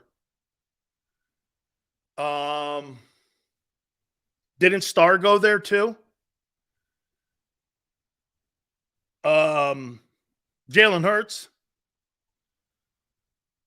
There's 3 starting quarterbacks from Alabama in the NFL right now. Oh, okay. There's 3 starting quarterbacks in the NFL from Alabama. 3. From one program. Okay, today, there's 3 Alabama quarterbacks starting. 3. Okay, today, you want to go today? Today, 3. Joe Burrow, Ohio State fans, still trying to take credit for him. And you hate them all. I didn't say they were my favorite quarterback. I don't hate Jalen Hurts. All right, let me move on. Top 10 players. 10, Paris Johnson. 9, Christian Gonzalez, Oregon. Devon Witherspoon, Illinois. C.J. Stroud, 7. Peter Skoronski, 6, the offensive lineman. Something about that dude, man. He's got really short alligator arms. I mean, like, seriously, this guy walks around like this. I don't know. I mean, he's got arms like this. Like, if he fell down, first thing that would hit would be his face, not his hands. I don't think he's not built like those Eagle linemen. I like the kid Paris Johnson more than I do him, actually. Okay? Number 5, Bryce Young. Tell me again. If you're Chicago, did you really make the right move by trading the number 1 pick away and not trading Fields away? You should ask the Eagles what they think about not keeping Foles and trading Wentz away. You probably could have got a first rounder for Justin Fields. If he sucks this year, you couldn't get a 4th rounder for him. Yeah, but Sills, he gained 1,000 yards. Great. Great. If I'm looking to put a 4x100 team together, Justin Fields is my anchor. If I'm looking to build a quarterback and a football team around a starting quarterback in the NFL, he ain't it. Okay? He ain't it. Here are your 4 best players in the draft. But nobody in Philly wants these guys. They want Myles Murphy. Tyree Wilson, Texas Tech, edge rusher. He is the second best rusher, edge guy. Not the dude from Iowa who can't play the run and didn't start on his team.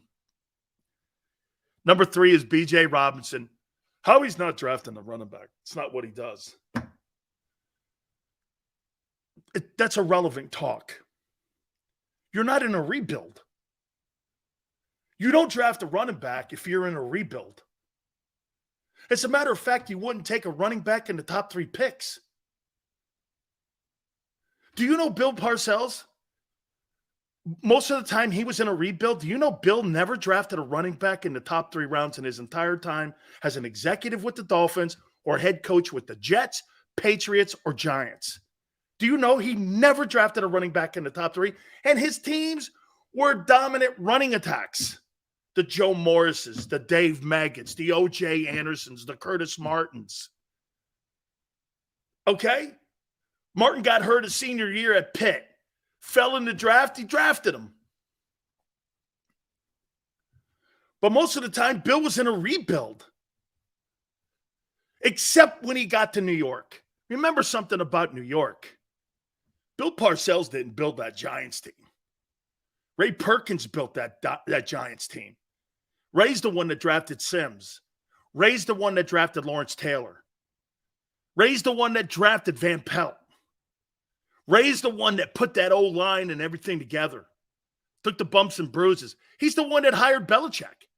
Everyone is always under the notion, Parcells, he hired Bill Belichick. Look at the talent Ray Perkins hired Belichick.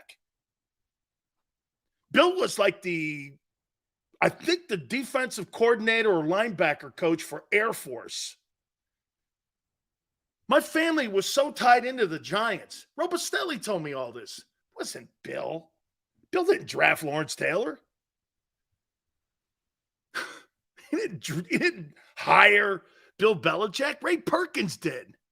Then Perkins took the Alabama job because Bear Bryant died. It's the only reason he left New York. He left New York because Bear died. People change history, though, because one guy's on TV and the other guy's not. If Perkins had stayed in New York, he'd have won them Super Bowls. He was the guy that drafted Lawrence Taylor when everyone told him not to. They already had Gary Reasons, Harry Carson, Van Pelt. They already had really superstar linebackers. He went, no, I'm not passing on. See, here's a great example of a guy not listening to the bullshit that people have. Ray Perkins, they go, dude, you got Gary Reasons. You got Harry Carson. You got Brad Van Pelt.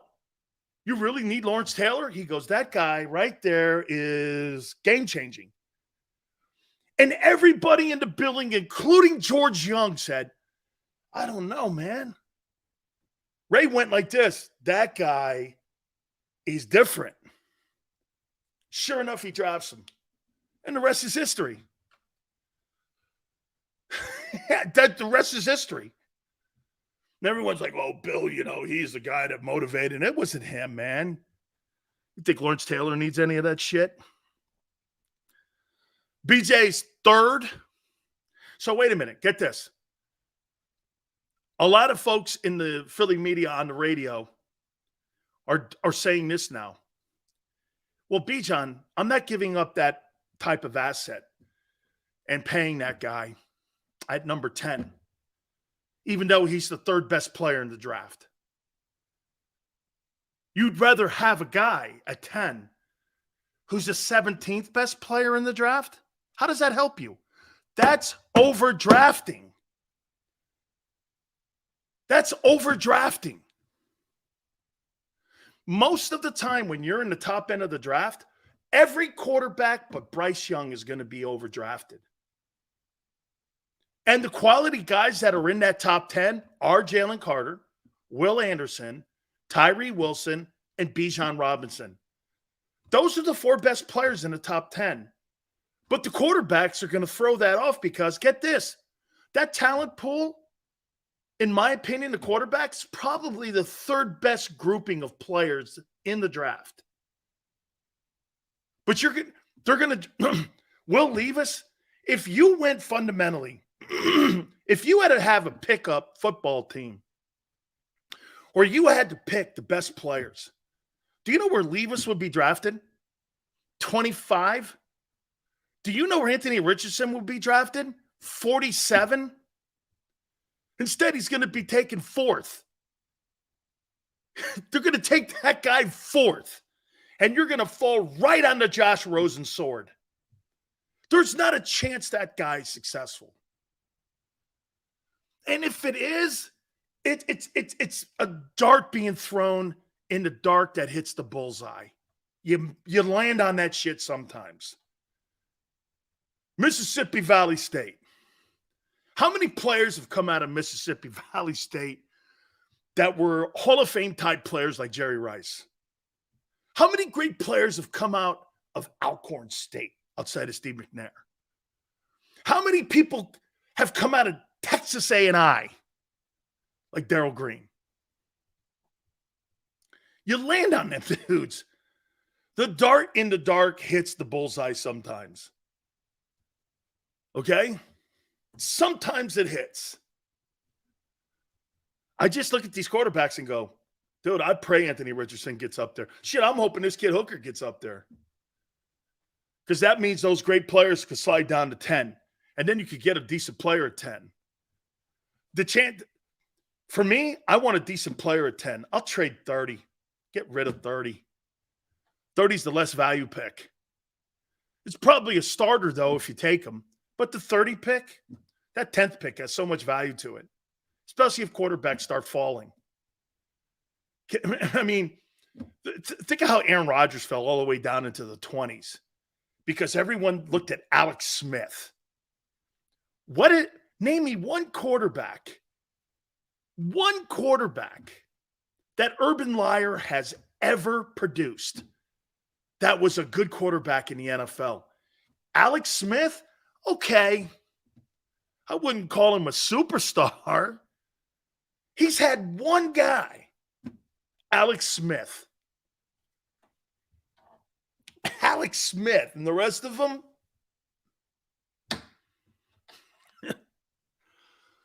right? So he's talking about I saw Urban Meyer talking about quarterbacks. I'm like, what would you possibly know? You threw Joe Burrow out of Columbus. What would him and Ryan Day know anything about quarter? Why would you listen to them guys?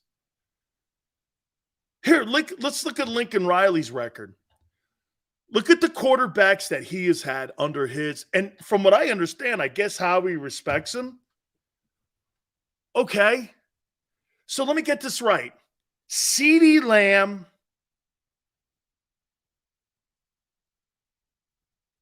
Lane didn't play for him, did he? I thought Lane played for the other guy, Bob Stoops. So let me think of the offensive players. Kyle Murray. He's getting paid. Baker Mayfield. Who else? Jalen Hurts. Okay. He helped Jalen. Jordan Addison was a Pitt guy. And the only reason he went to Southern Cal is because they promised him a shitload of money on nil. He was already established at Pitt. He won the Biletnikoff. I vote on the Biletnikoff. I'm on the board of directors of the Biletnikoff. And he won it at Pitt. He was already established. He wasn't established because of Southern Cal. He was established at Pittsburgh. Baker has, hey, oh no. There's no doubt, man. You want to make money? You go play for Lincoln Riley. You want a long career in the NFL? You don't go to Lincoln Riley. Because most of them are bums. What's he won? Name me a defensive football player he's put in the NFL. Southern Cal will never be good with him. How can you respect a guy who doesn't build a full team? He didn't build a full team at OU. They were starting to get beat by Kansas. Where in the world is Lincoln Riley an elite coach? Who is telling people that? Oh, I know. That's because the Eagles were kind of kicking the tires on him being the head coach of the team. What has he won? There's no difference between him and Brian Kelly. I mean, who's the most elite player Lincoln Riley's ever put in the NFL? CeeDee Lamb? Who else? I can't think of one. Addison wasn't his guy. They had to pay him to come. Addison's a Southern Cal guy now. They paid him to go to USC. That's how they got him out of Pittsburgh. Joe Mixon played for Stoops. Stoops is the one that suspended him. Stoops suspended him for breaking that woman's jaw at Oklahoma. Not true. Okay? Not true. Okay? I mean, so Howie leans on Lincoln Riley? Why? Look, this Caleb Williams kid that he recruited at OU. Guy can't beat Utah. Come on, son. I mean, name me a quarterback out of Southern Cal that has gone onto the NFL. Carson Palmer? Okay. Nobody goes to SC anymore. Don't you see that? Those kids in Los Angeles all go to the Southeastern Conference now. Exposure, better coaching, better teams. Pac-12 is looking at adding San Diego State. How is that going to help Oregon, Oregon State, and Cal, and those other ones now that they've lost UCLA and USC? They even got out of California. Think about that. Hey, Tone, think about it. USC and UCLA even left California. They even left. They're now playing Midwest teams. They don't even want to stay on the West Coast. Why? Because kids are all playing East. Nobody. I've tried telling you this about college football on the West Coast. It's awful. Players don't play there anymore. Outside of Southern Cal and Washington, I think 53, when UCLA won a national title back in the day, I think they've only had since like the 50s, one team win the national title on the West Coast. That wasn't Washington or USC. You've only had one team outside of USC, Washington. It's a joke. San Diego State, Marshall Faulk. Also, Donnell Pumphrey. Oh, you guys got a good look, an up-close and personal look at that dude. You talk about a guy needing a Tokyo phone book to look his coaches in the face. That guy was a little dude. I saw him at practice once. He come walking up to me. I go, who's this? He goes, that's Donnell Pumphrey. I'm like, you got to be kidding me. Holy cow, this guy's a little dude. Yeah. D-Jax is from D-Jax is from L.A., Yale. That's back when the Pac-12 was decent when he played in it. That's back when they were good. That's kind of like when they were decent. I think they stopped being good right after Pete Carroll left. Probably after Carroll left and maybe Chip left Oregon. Then that conference went to shit. It's totally terrible now. I would never. You could not convince me to go anywhere west. Maybe USC. But then I would look at their defense and go, they're 105. When I played at Miami, we were the top-ranked defense in the country every year I was there. I mean, Big Sills don't go places where I see the number 105. Hey, Tone, your defense is ranked 105th. Yeah, well, I don't believe I'm going there. I'd like to challenge myself a little bit. 105. Will Anderson's the best player in the draft. Sills Cody Kessler, underrated quarterback from Southern Cal. Who? Hey. Who's Cody Kessler? Does he play for the Phillies? Yeah. Hey, Sills, Oregon State wants you to. Isn't your nickname the Beavers? So, like, I have one question. What do you guys do when you have the rivalry between the Beavers and the Trojans? Just asking. Hour number 3. Hit the like button. Keep it here on the National Football Show. Go to get your game on. Go for the beers. Go for the cheers. Go for the hit and the hits. Go for the stakes and the stakes.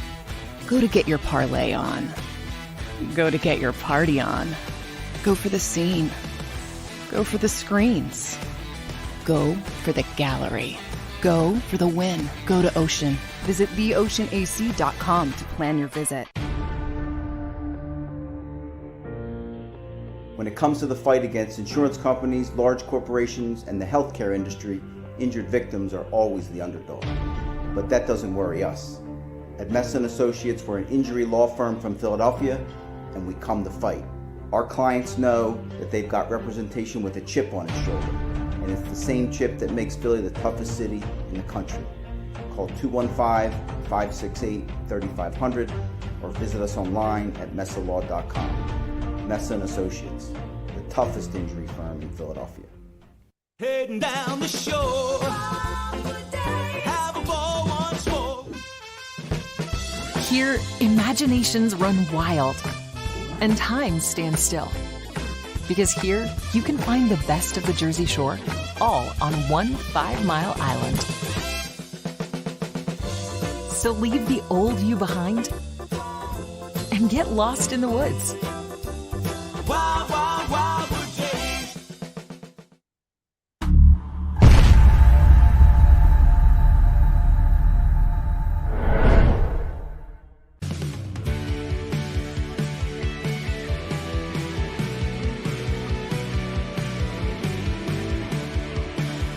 My name is Fran Salerno, and I'm Managing Director here at Del Valle Insurance Group. Been in the business for over 36 years, saving people money on their insurance needs. Give us a call. Let us help you custom design an insurance plan that meets both your needs and budget. They're carving them up and good play calling along the way. First and goal at the 6.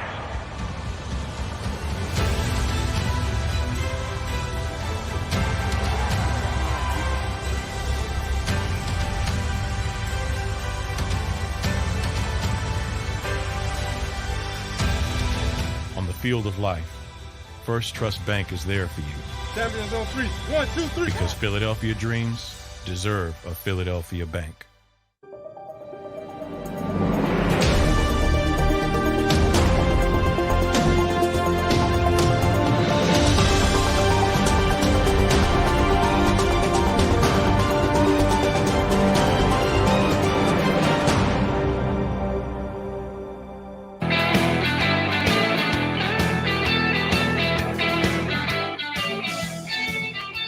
Philly 500, this is for you, brother. I'm trying to get the kid to Philly too.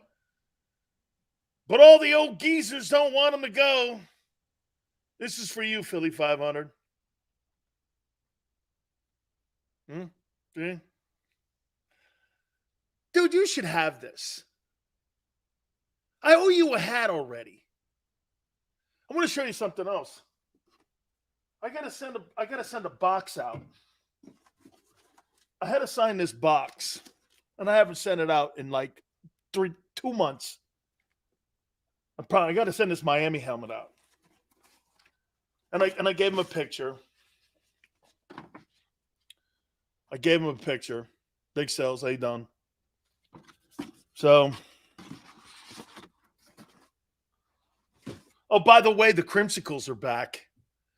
Philly, you need this, man. This has got to be for you, brother. This has got your name on it all over, doesn't it? See, this picture here is Jerome when he was at Hernando. He wore number 42 at Hernando. See it? And then Jerome at Miami and then Jerome with the Eagles. It's got to be for you, brother. We'll do that. 2 weeks out to the draft. I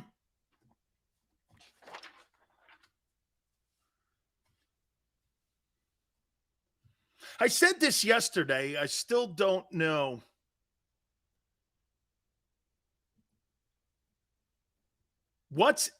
Look, the best interest for the team is to get a player that helps your quarterback win games. Okay? And that's where I'm at.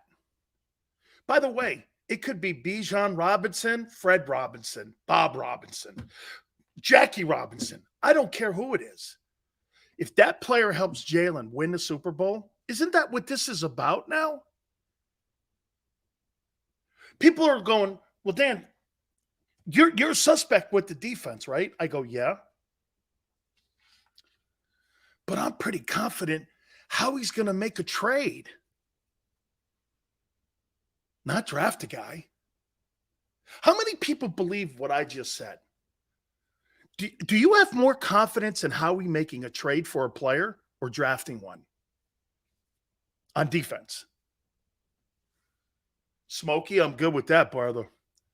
Smokey helps me win the Super Bowl for sure because he helps me do a lot of other things, Joseph. Trade. Don't you think Howie, if he's going to help, dude, finding C.J. Gardner-Johnson was a brilliant move. Trading for, why, Arthur? I knew Jackie. Did you? Trading for Slay. Signing Reddick. I think he's going to make a move. I think Howie is looking at all the rosters right now. There could be salary cap casualties too. Remember, June 1's coming. You guys remember that, right? June 1's coming. When June 1 comes, the teams have to get to 90. Fly goes like this. You knew Jackie Robinson? Yeah. Where's that thing I had? Rachel gave it to me.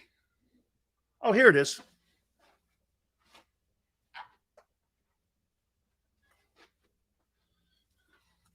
My dad used to play golf with him, too, at Hubbard Heights. He lived in Stanford, where I'm from. And the Jackie Robinson Foundation gave me this. Yeah. Yeah. Yeah, I did. Used to see him at Hubbard Heights all the time playing golf. Do you want to hear something? Hey, Fly, you want to hear something though? Ugh, Weapon, be quiet. You want to hear something though? Dude, you guys are gonna really, really look at me how I looked at Jackie Robinson. So I went like this. My dad played golf with him because my dad was a big golfer. Jackie loved playing at Hubbard Heights. My aunt knows the story. And he lived at Pound Ridge. I swam in it. I went to school with his kids. His kids went to Stanford Catholic. And so I'm sitting there. My dad goes, you'll know who he is when you're older. And I go, I looked the stats up. Dad, he hit 301, had like 140 home runs, something like 900 RB. I was like, I don't know. This guy's not Honus Wagner or anything. He's like, you'll get it. I'm like, he hit 301. I mean, not really. And you're like, okay. Yeah, I have his autograph somewhere. It's in the garage. I know. Don't kill me. I think I got a signed baseball bat by him. I think I got a hey, Yale, I think I got a signed baseball or bat by him downstairs somewhere. Because I got a Roger Maris, Mickey Mantle, and DiMaggio. And I got those signed. I got a DiMaggio bat, I got a Mantle bat, a Maris bat, and I got a Jackie Robinson bat. Those are my 4. They're all in containers, though. I probably shouldn't be saying, hey, they're locked away, though. You played against Bill Berge, man? Bill Berge, man, what a great. Moon's kids, cool. Yeah. Chargers is like purgatory. Okay. Should have gotten it. I did get his autograph. And by the way, I got pictures of him and my uncle, Andy Robustelli, together. They used to do all kinds of events when I was a kid around Stanford. And Robinson's, and so did Bobby Valentine. We all knew Jackie. Jackie was huge. I think he passed away when I was like 11 or 12, something like that. When he passed away. Oh, dude, that Reggie, man. I was a big Reggie Jackson fan. He's from Philly, actually, isn't he? Reginald Martinez Buck Jackson. I think, if I'm not mistaken, I think he's from Philadelphia. I think Reggie's from Philly. I thought he was from Philadelphia. Then he went to Arizona State on a football and baseball scholarship. But I think Reggie, I think Reggie is going to. I think Reggie's from Philly. My favorite baseball player is this guy, though. I've showed some of you this. Tone, you'll love this. Dear God, I want to thank Terry Francona and Kurt Schilling. Who else? Darren Dalton, for making this happen for Big Sills. This was the crowning thing that Darren Dalton did for me. Thank you so much. My favorite baseball player of all time.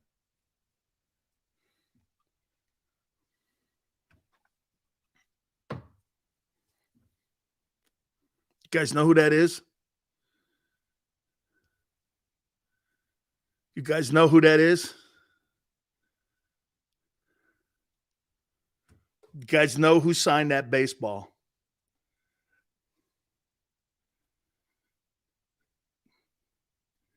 He's my favorite baseball player of all time.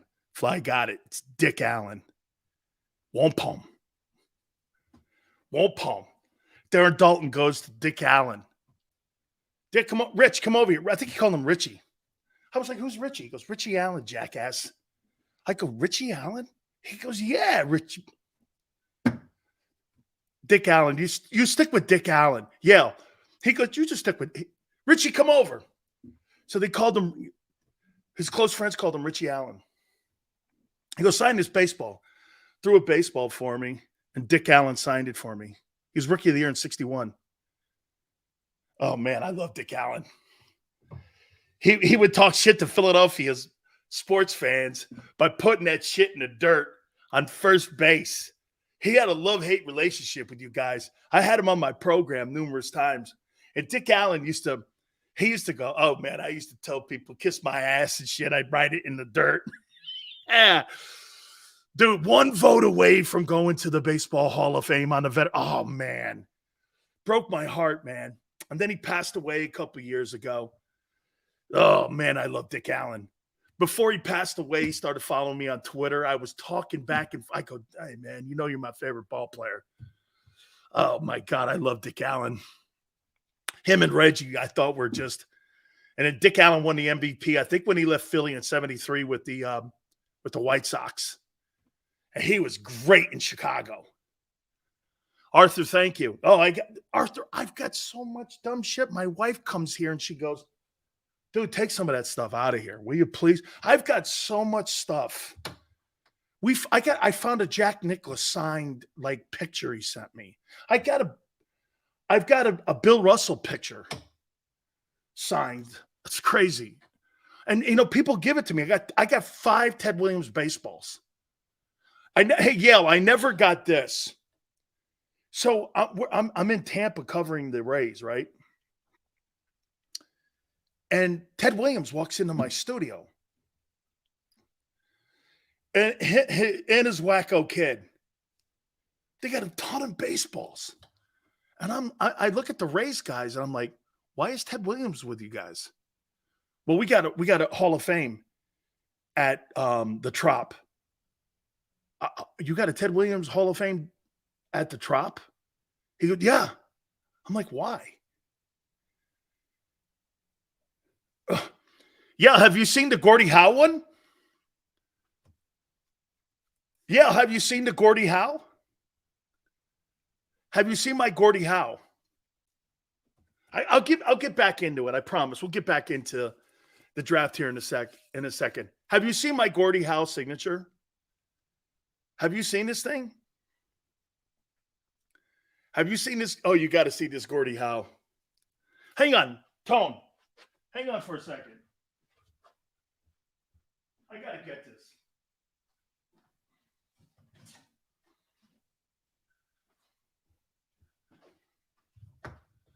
So, yeah. So I'm living in Tampa, and somebody's listening to my show, and he knew I knew Bobby Orr. Bobby Orr goes, and he knew Orr and all this, and Orr calls me and goes, hey, Howe wants to meet you with his wife. And I'm going like this. Gordie Howe wants to meet me? He goes, yeah. This is Bobby Orr. I post a picture. So Gordie comes up with this book. And Howe.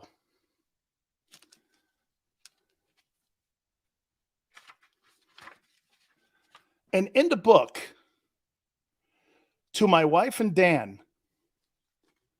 our kindest regards, Gordie and Colleen Howe, Mr. and Mrs. Hockey. Signed it for me. And Howe. This is a keepsake. This is a keepsake. Hey, Yale. Hey, yeah, wait a minute. You guys have to know this. Most of the time when I tell people all this shit that I have, they think I got a Barry. So my daughter finds a Barry Bonds book. In the book, Bonds signed it. I didn't know that. Let me see. I did radio in 95. I first started at KMBR. I had no idea, Tone. I had no idea that Bonds signed the book. I open it up. She's like, Dad, Bonds signed it. I'm like, what? Give me that. Took it out of the garage. Bonds had signed it. Sure enough, Bonds signed the book for me. He used to come on my show when I was doing I used to do the post-game show for the Giants on KMBR. Dude, crazy, man. I got a ton of shit, dude. You'd be shocked. Oh, AstroTurf. If a cow can't chew it, I don't want to play on it. That's awesome stuff. All right. I got a bunch of Orr stuff too, man. And Bonds doesn't like anyone. Hey, Arthur, this is what I used to do because when I would go into the Dusty Baker and I are dear friends.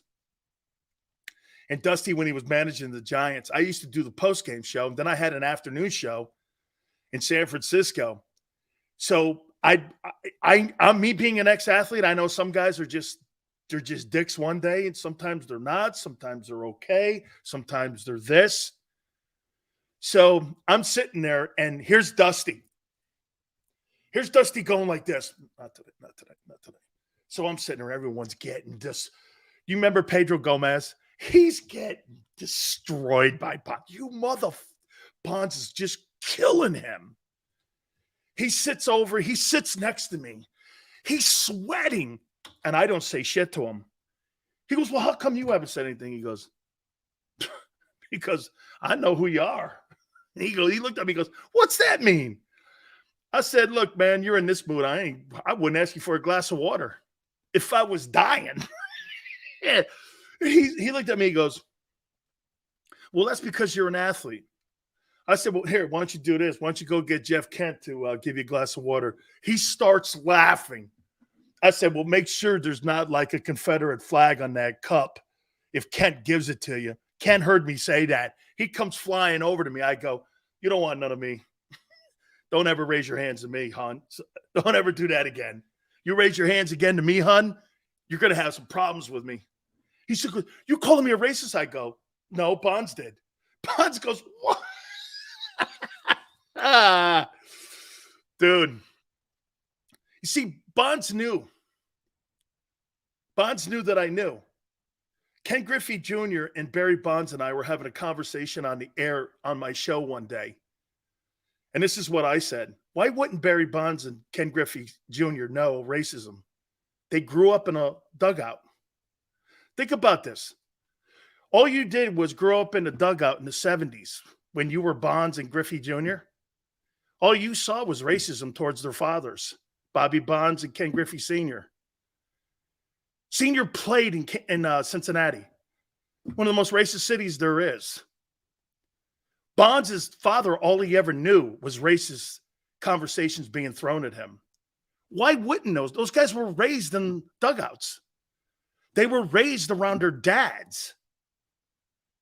That's all they ever saw was their dads being denigrated.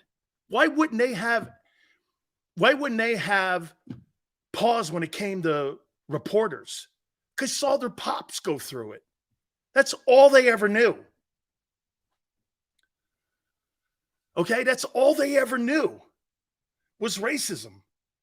And so when someone tried to get under Bonds' skin, he thought, well, they tried getting under my dad's skin. By the way, Bobby Bonds was a hell of a ball player. And Ken Griffey Sr. played on the Big Red Machine. So the media never understood that. The media they weren't raised like those guys were. Those guys were raised in dugouts. So their dads being kicked around and shit all over. That's all they ever knew. And if you didn't know that, Bonds is sitting there going, Griffey Jr., who lives in Orlando now, he goes, how do you know that? I go, well, I'm an athlete. I see it all the time. How else? Those guys weren't raised in high schools. They were raised in dugouts. Okay, that's all they ever knew. So Bonds' attitude towards the reporters was a reflection of Mays. You know, Willie Mays couldn't buy a house in like the Columbus area of San Francisco when they moved west, the Giants, because they didn't want to sell them to blacks. They had to get the mayor of San Francisco to okay Willie Mays to buy a home. Mays told the story on the air. I'm like, what? He goes, yeah. I wanted to live in a really nice place. My kids could go to great schools. City of San Francisco didn't want Mays to live in an area that was predominantly white. And that's his godfather. That's all he ever knew. I knew one of the greatest things I ever had was that I broke ground on Pac Bell Park, and I got a chance to be there. And I think I've told some of you this, that I had a great opportunity to break ground on Pac Bell Park. And there was Stretch, McCovey, Marichal, Cepeda, Mays, and Barry Bonds. Those guys were all there, and we broke ground right there in China Basin. I got a shovel in my hand, and we're breaking ground. And here's Orlando Cepeda, Marichal, McCovey, Bonds. I think one of the Alous was there too. I'm sitting there talking to these guys. Vita Blue is Vita Blue used to come on my show all the time. He's a great dude, Vita Blue. Played with the Giants as well. Crazy times. All right. Let me roll back into, in 2 weeks, the NFL draft here. I told you at the beginning of the show, there's 3 things. And I would put my board, if I was Howie, together like this. Look. See this here? This is his draft history. And again, we're not going into a rip job here. But this is what they do. The chances of the Eagles landing on an impact player to help you win a Super Bowl, if he's not an old lineman, is slim to none. Do we not agree with that at least? And there's tons of examples here. However, there's great examples of Howie making trades. What does Howie need trade bait, and what does he need to do to make those trades? What does he have to have? Draft picks. Draft picks. I believe this. Howie Roseman has a better chance of landing on a veteran that's on a roster somewhere right now we don't know than finding a guy in the draft. Do you know? If you can find Gardner Johnson making $836,000 a year, he systematically, think about what Roseman did. He turned an $800,000 a year guy into an $8 million secondary player. He found him. The Saints didn't even. You think the Saints were ever going to pay $6 million with incentives this year to keep Gardner Johnson? Never. They didn't know what they had. Howie did. Howie knew what they had.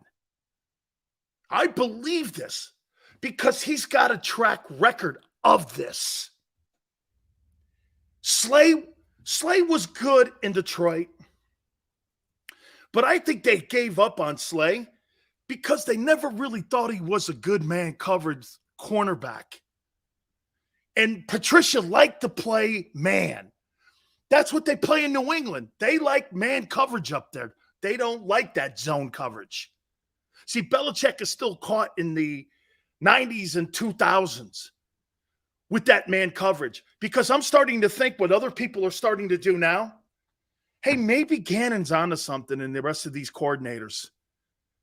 You know, if exhibition football doesn't matter, maybe playing zone coverage does.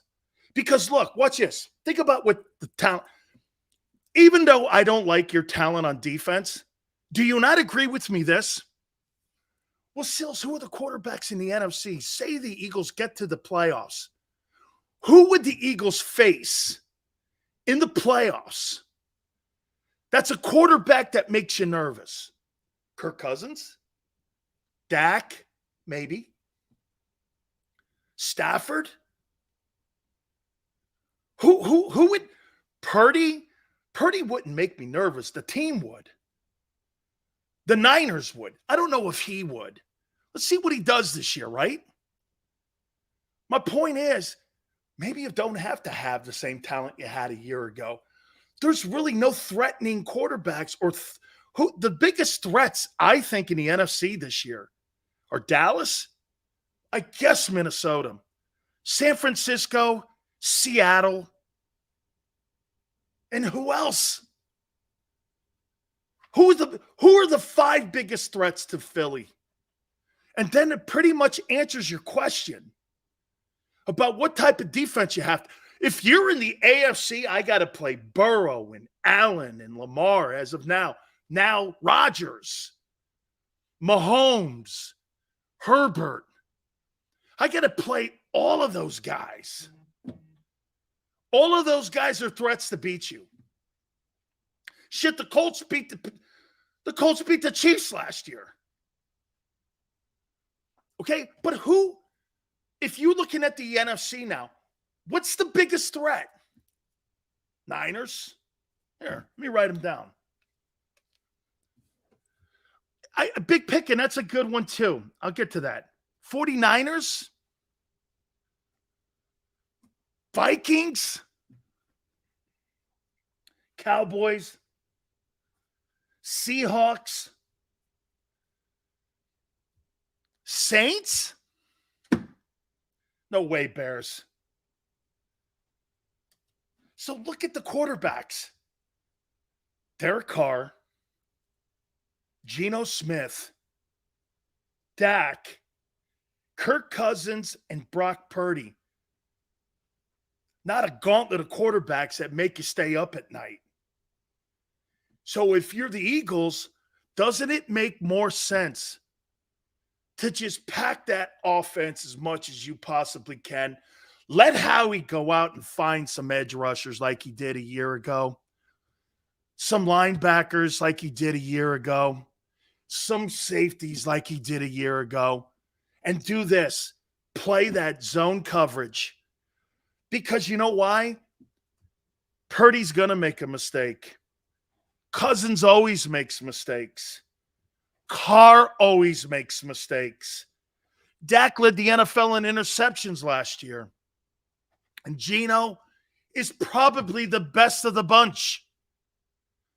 But Geno and even that Seahawks team is not going to go on a 14-play drive and not make mistakes.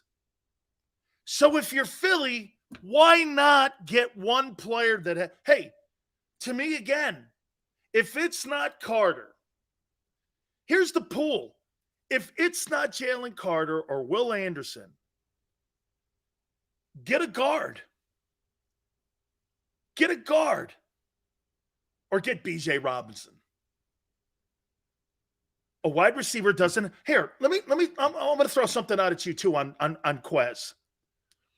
If we don't get a cover linebacker, good night to the middle of the field. Weapon, I'm going to tell you something that I think the one thing that I'll give Nakobe Dean credit on.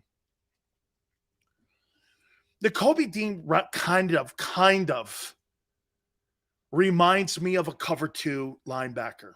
What's that mean? You can be undersized, but they're not going to play cover 2. Derek Brooks was a 6'2", 205-pound linebacker when he came out of Florida State. Look it up. But they played at Tampa 2. And Tampa 2, what does that mean? They're deeper off the ball. I've said this to you. Mike Tomlin's biggest problem that he has in Pittsburgh on that defense is not his tackles or his edge rushers. It's his linebackers. When they lost Ryan Shazier, they lost the Gronk neutralizer and the Kelsey neutralizer because he could drop in coverage and stuff the run. Shazier's the biggest loss they've had. Antonio Brown and Le'Veon Bell and Ben Roethlisberger included. He was the equalizer. He covered Gronk. I'll tell you, of all the players that ever covered Gronk, okay, Ryan Shazier was the best at it. Gronk couldn't get away from him. And where did Tomlin learn to cover too? Tony Dungy and Tampa when he was on the coaching staff. And Lovie Smith was there. So when you have undersized linebackers, you've got to have playmaking dudes in front of you. Who did the Bucs have in front of them? Simeon Rice, Booger McFarland, Warren Sapp, Chidi Ahanotu, Brad Culpepper. They had all those dudes up front that made plays. And it allowed their DBs / linebackers to drop deeper in cover. They were deep. Look at some of the tape of Derek Brooks. Played further off the ball because he was a cover 2 guy. See, to me, the Kobe Dean, I think, if he's in Pittsburgh, I think he's a star in Pittsburgh because they would put him in a defense that helped his style. Putting him in a 34 does not help him. He's a Tampa 2. My evaluation of Kobe Dean, he's more of a Tampa 2 guy. He's more of that kind of guy. Derek Brooks wasn't physical. Derek Brooks was physical with what? Backs and wideouts and tight ends. He wasn't physical at the point of attack. He had guys up front handling that. Okay? To me, he is a Tampa 2 cover linebacker. Get him further up. Hey, don't move him closer to the ball. Move him further back. But that means you got to play like a bear front or a 50 front. You can't let Landon Dickerson get a piece of the Kobe Dean. It's a nightmare. He'll put it, dude, the space alone, he'll knock him on his ass. You got to be smart in how you technically use him. Okay? Do I think the Kobe Dean could be a really, like, if you put Nakobe Dean on that Buck defense that Tony Dungy had, he'd be an all-pro. You put him in a 34 in Philly, he'll be out of the league in 2 years. Schemes matter. Ask Barrett. You could be put in a horrible techniques. You could be put in horrible schemes that don't look here. Let me tell you, okay, who's the kid that they brought in? May Smith. Mozzie Smith, is that how you say it? Kid from Michigan? Let me tell you why this guy would be a good pickup. So they brought Mozzie Smith in, right? The kid from Michigan. Look at what I wrote down about him. 6'3", 290. True nose guard. He's a third-round guy. He's not a first-round guy. Not one person's grading him as a first-rounder. He's somewhere between 3 and 5. I'm talking rounds. He's explosive. He's a true nose. He's a Hardgrave type player. Now, I don't know if he could play 3 technique, but you could put him in a 1 technique or over the nose. But you already supposedly got that. What you don't want to do here with a guy like this is duplicate positions because you need pressure in the middle. I'm assuming they're thinking that's Fletcher Cox still. Okay? But Mozzie Smith is not a pass rushing guy. He's got starts. He started a while. He's a perfect size for the nose.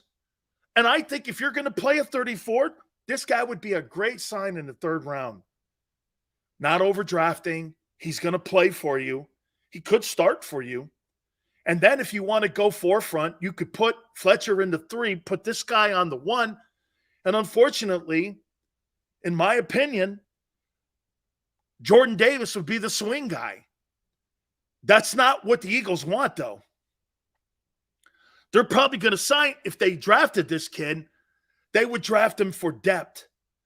And they would push Jordan. Well, Jordan's going to be, Jordan, in my opinion, Jordan Davis is not a 3 technique. He'll never be a 3 technique. He's a 1 or a 0. Okay? Maybe a 2 technique. Maybe. He's not a 3 technique. He's not Aaron Donald or any of these guys like Hardgrave or them guys that get up the field like that. He'll never be that guy. I don't care what his athleticism chart reads. He's never been that guy, and he'll never develop into that guy. He's pretty much who he is. He's a talented kid. Hey, could Jordan Davis flash? Yes. His athleticism dictates that. But he's never done it consistently in his entire life. Look at Arthur. Davis is a generational talent. Where?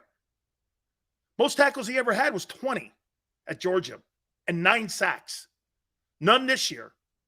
He's never been. No, he's a generational combine guy, you mean. No, Arthur, you missed it. He's a generational combine guy who wowed you at the combines, but not on his production tape. That's who he is. Not who you think you want him to be. That's who he is. Fletcher Cox showed flashes immediately his rookie season. I saw it and everyone saw it. Lateral movement, great. Hand placement. Country strong dude. Could put him in a 3. Could line him up maybe in a 5 technique. He could swing all the way up and down the line of scrimmage for the size he is at 6'4". You saw that. And productive. 70 sacks in his career. Fantastic. But he did that from day one. I'm here on April 13th talking about a guy who's been on the team for over a year and done nothing.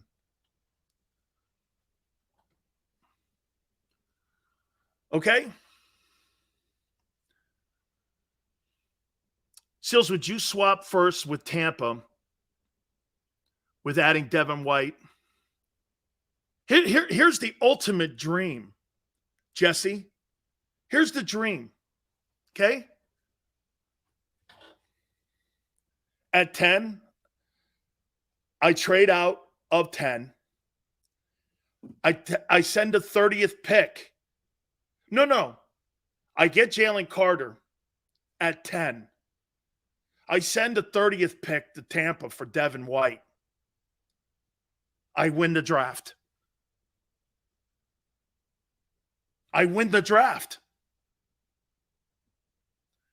Jalen Carter at 10. Devin White in a trade with the Bucks. You win the draft.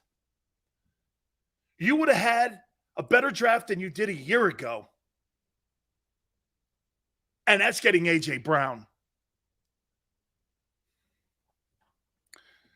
You put a true 3 technique and a Jerome Brown in the middle.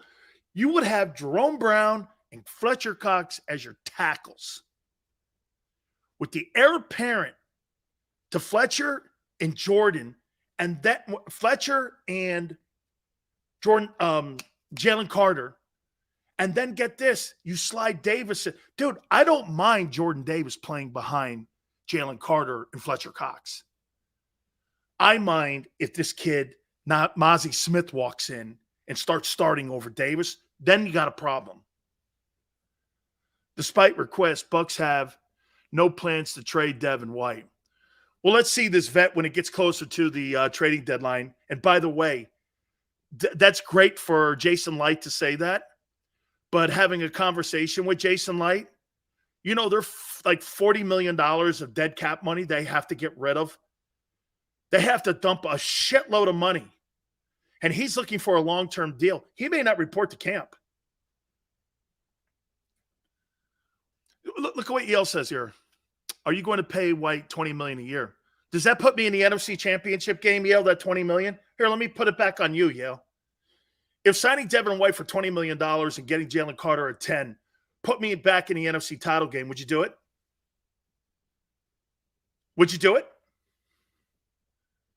And then worry about the salary cap next year and then work on it like my guy Tone says. Clay. Sills, would you trade number 10 and Slay to Detroit and move up for the pick and take Carter? If I'm moving up, Arthur, I'm moving up for Will Anderson.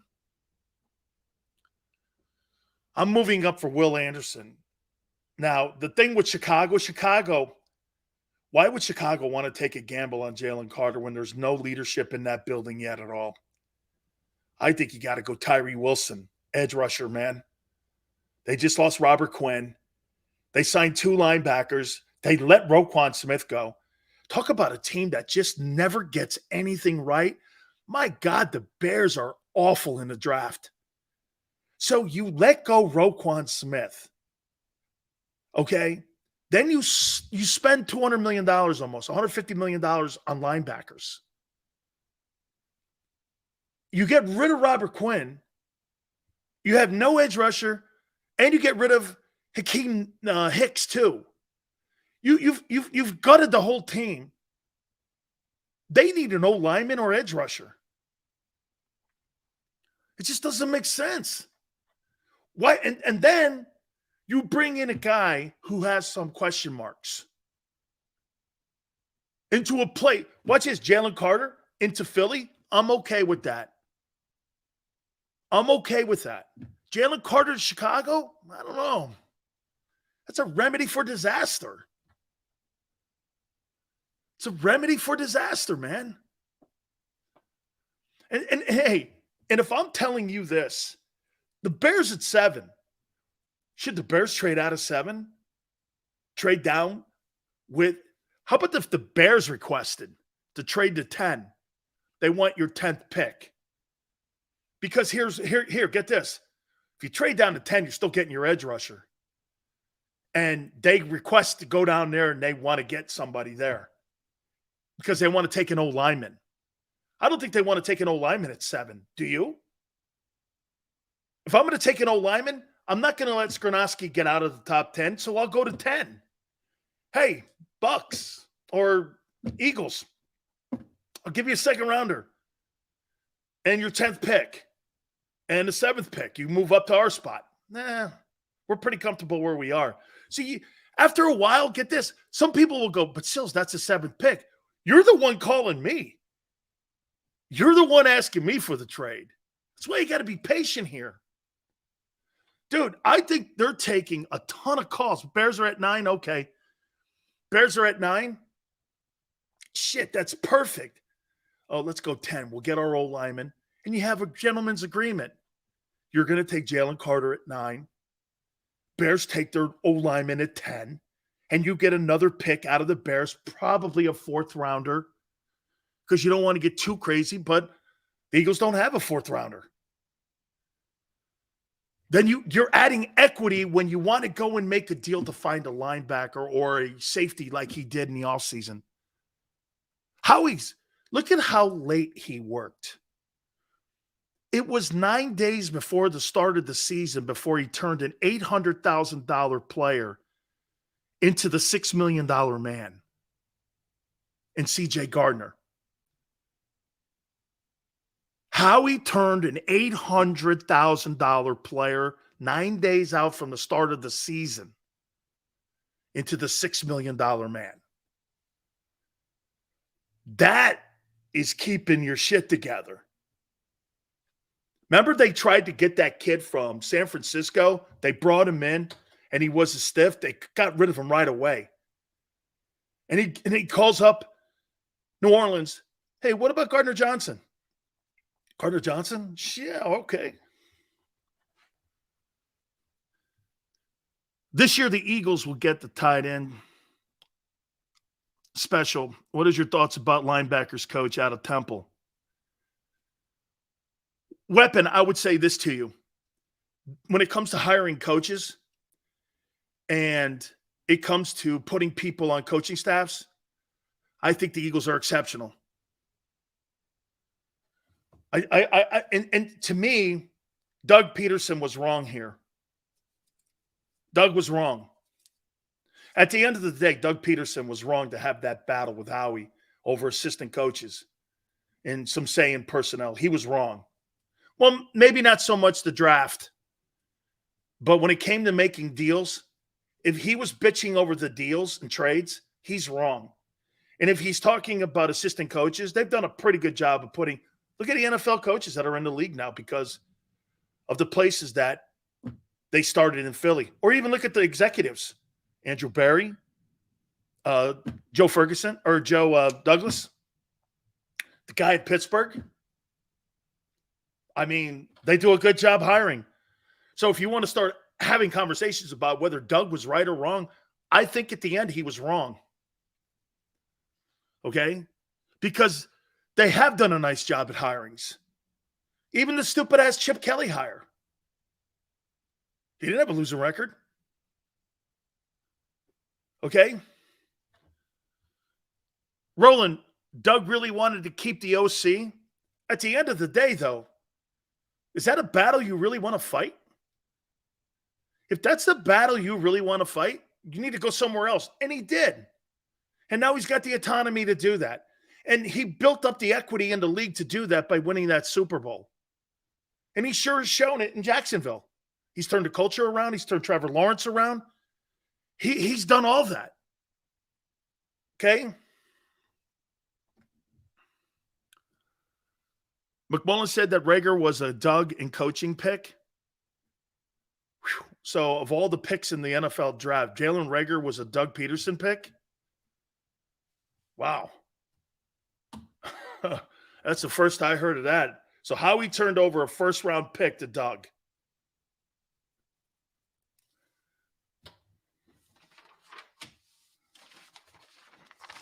I'm going to take a timeout. Hit the like button. Keep it here on the National Football Show. Go to get your game on. Go for the beers. Go for the cheers. Go for the hit and the hits.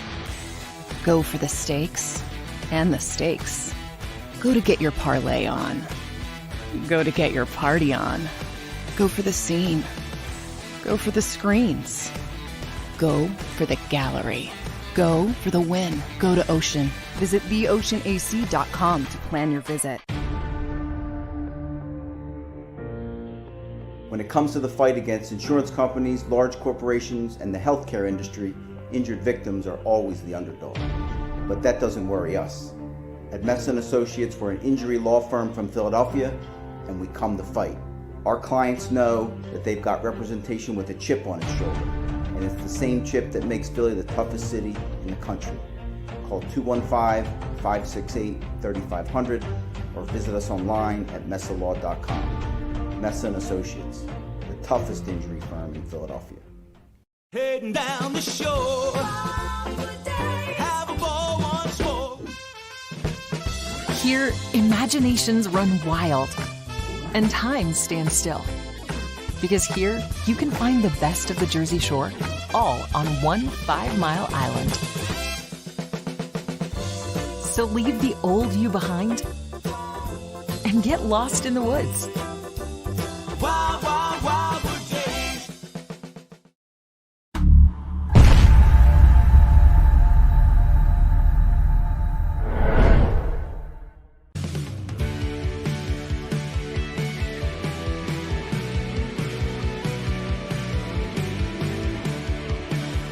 My name is Fran Salerno, and I'm Managing Director here at Del Valle Insurance Group. Been in the business for over 36 years, saving people money on their insurance needs. Give us a call. Let us help you custom design an insurance plan that meets both your needs and budget.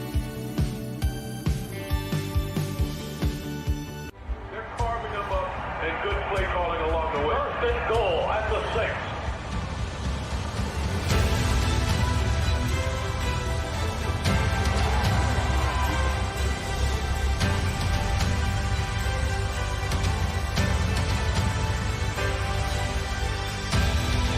On the field of life, First Trust Bank is there for you. Champions on 3. 1, 2, 3. Because Philadelphia dreams deserve a Philadelphia bank.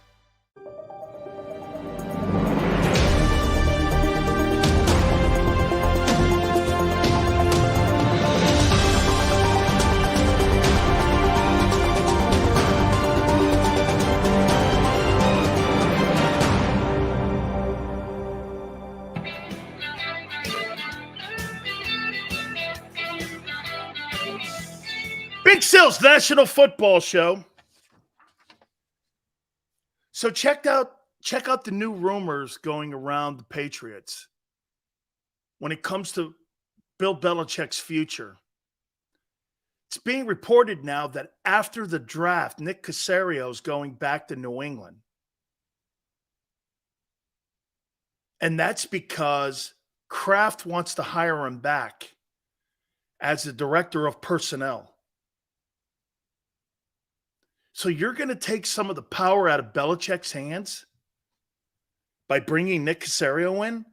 You bring Nick Caserio in to fire him or push him out.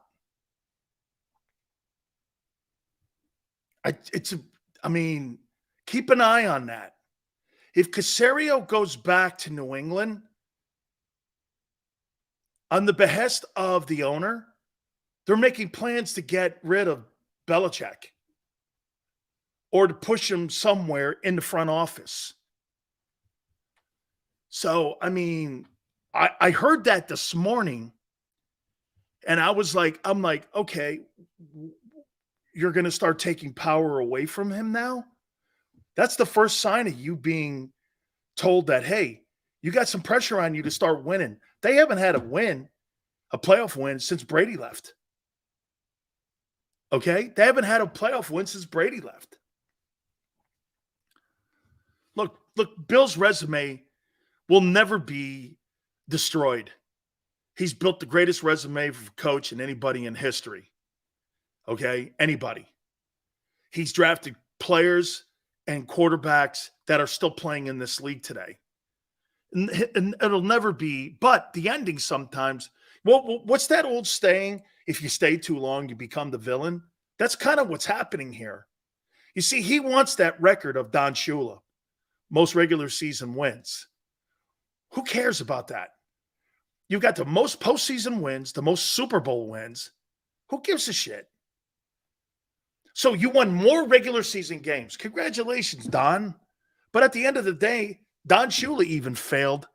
Dan Marino couldn't put a team around him because he allowed the player to run the whole thing. Marino was never put in check. Okay?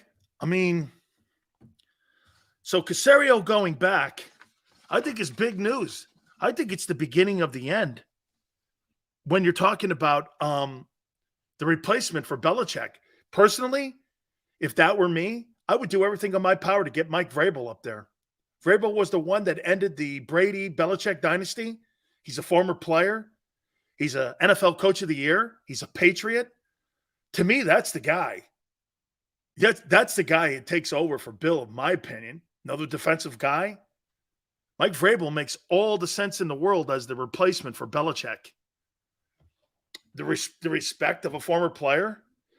He's got the heritage, the lineage. He's got the guile. He's got the attitude.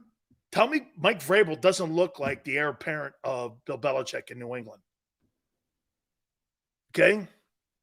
He looks like the guy. He was on the team with Bruschi and them guys that started that whole thing. Why not do that? By the way, according to Adamic Sue's representatives, Sue's open to come back in 2023. He says all things are on the table here.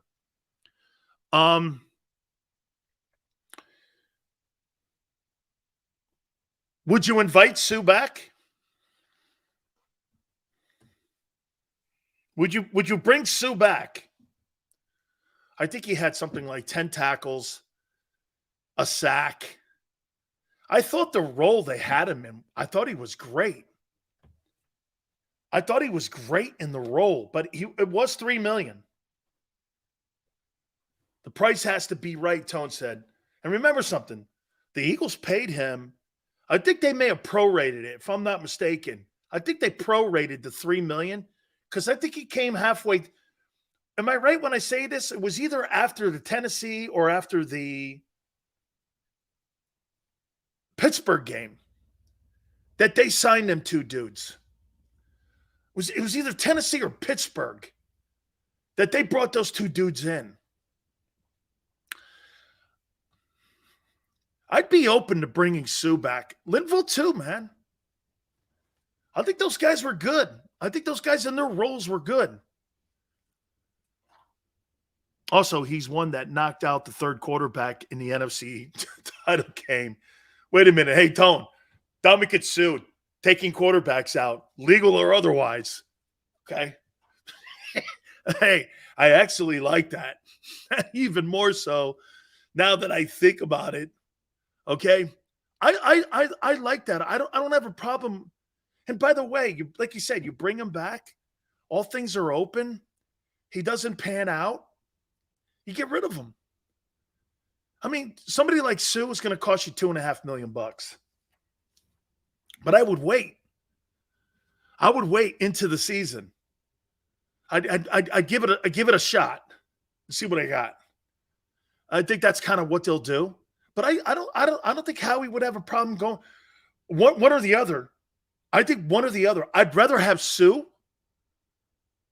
than Linville Joe. Sue signed in November. Sounds right. That's when guys were kind of trying. That's when guys were starting to get a little bit worn down. Okay, that's when they were. Both those guys. So wait, watch this. Linville Joseph, Adama Kitsu, Jordan Davis, the new kid from New Orleans, Mozzie Smith, and Jordan Davis. Sounds like a good group to me. Oh, sounds like I'm all right with that. My edge rushers, you're a little light in the edge rushers. And I mean by in depth. Patrick Queen wants out of Baltimore. Should we make a trade, second or third round? Do you think he would be an impact player? Always remember this, Raymond. Do we even know what the scheme that they're going to play in Philly yet? Do we know it's a 34, 43, 50 look, wide 7s and 9s? What do we even know? I'm being told that it's going to resemble what they did a year ago. Okay. All right. That means there's 2 linebackers on the field. I don't think you'll ever see them with 3. I happen to agree with Tone. Today's NFL, man, you got to get a nickel. You got to have guys all over the field. Okay? You got to have guys all over the field. All right. Guys, we're awesome again, man. I mean, 2 weeks to the NFL draft. Fantastic stuff as always. I want to thank Merrill Reese for coming aboard with us. Tone, special stuff as always. Such a great contributor, man, to all the shows he is. Want to thank Xander and Big Joe. Thank you guys very much. Till tomorrow, 3 to 6 Eastern. We shall see you on the flip side. Go to get your game on. Go for the beers. Go for the cheers. Go for the hit and the hits. Go for the stakes and the stakes. Go to get your parlay on. Go to get your party on. Go for the scene. Go for the screens. Go for the gallery. Go for the win. Go to Ocean. Visit theoceanac.com to